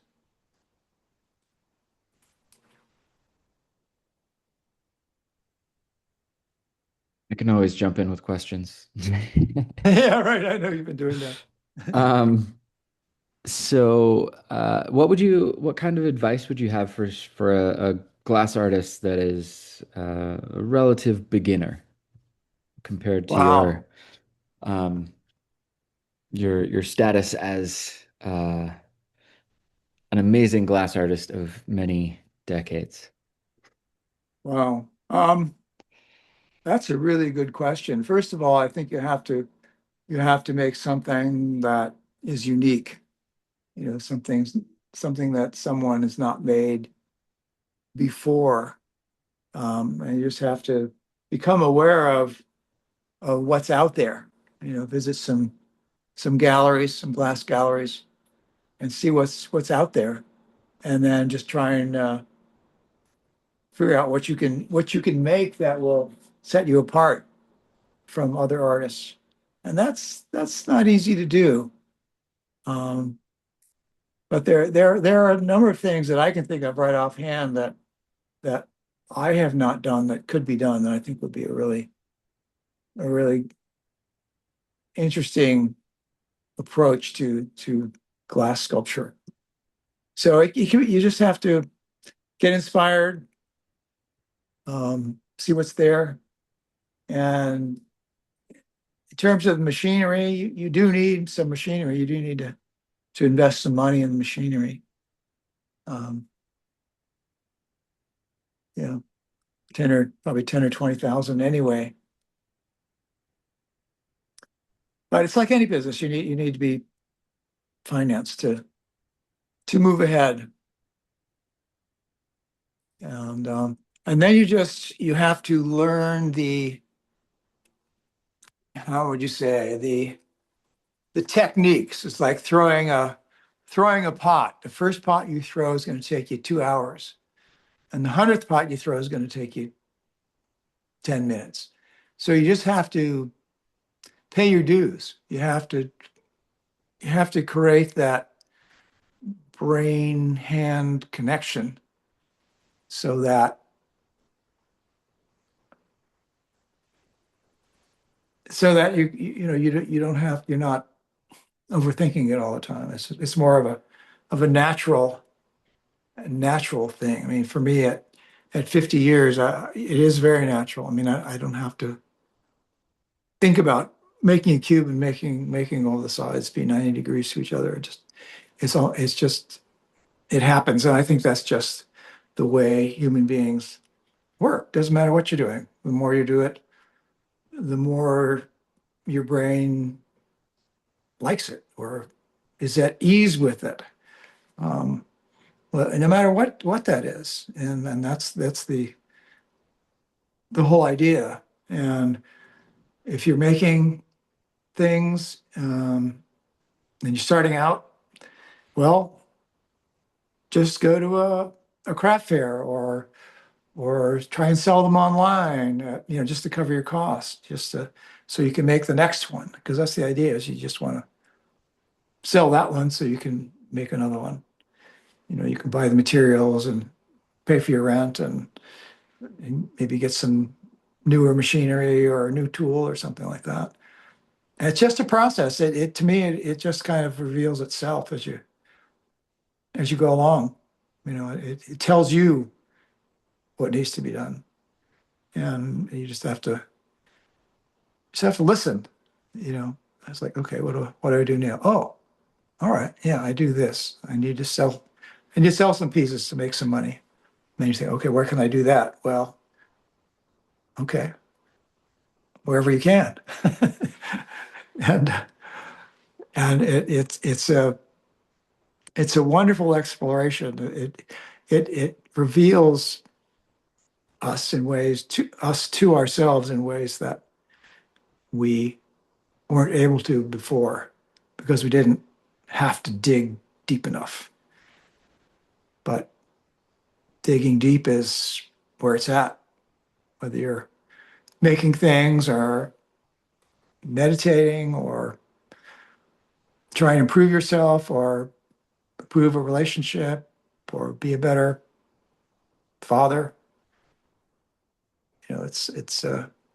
It's all process. It's all process of trying to become excellent. And why? Why become excellent? That's a good question. It's just there. I want to be excellent. I want to create. I want to make a difference.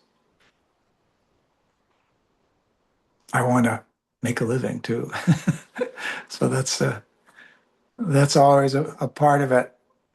But I think it's like with anything you do, whether you're opening a store, or making candles, or whatever you're doing, you just enjoy the creativity of it. You enjoy the process, and you just find out what you need to do, and you do it. And don't give up ever. Don't ever give up. And there's a lot of satisfaction that comes from not giving up from that. And you learn about a lot about yourself and what you're made of. And it always ends up you're made of better stuff than you thought you were. And so that's the creative process. It's fun all around. It's an exploration of everything. And so that's what I would advise to people. Awesome. Thank you for that. Yeah. It's very Yeah. insightful. Thanks. Yeah. No, it's nice to talk about it. It kind of helps me to clarify what the hell I'm doing.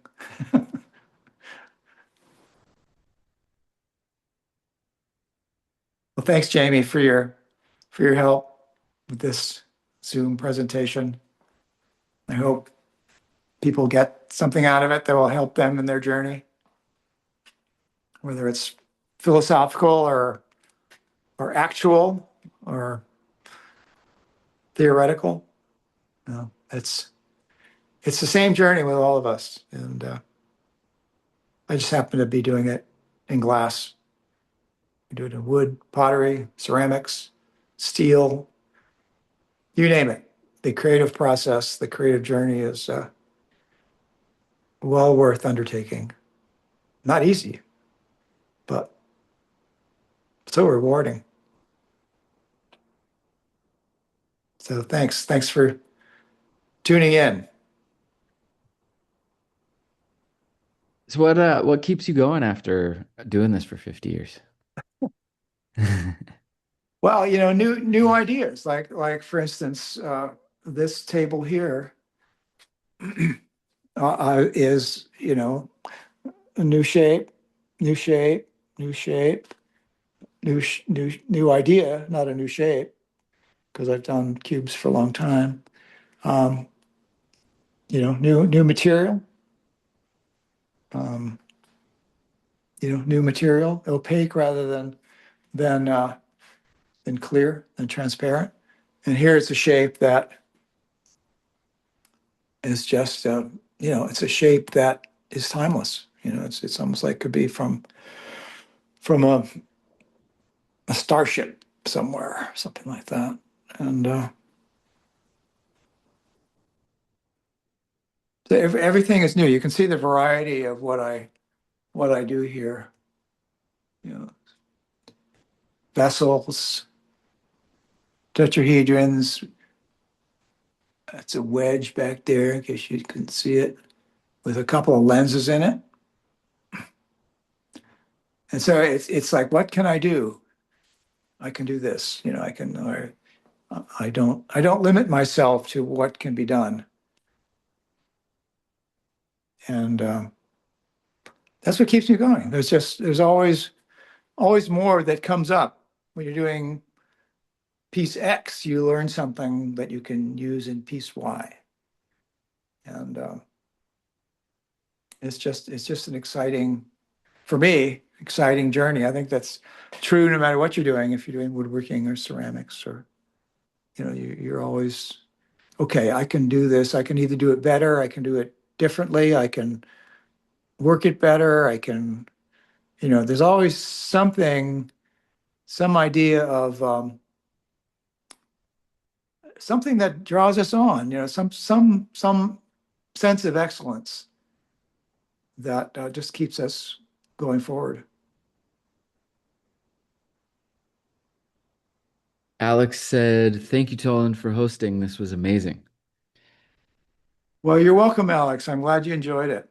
Glad you enjoyed it. It was fun. It was fun for me as well.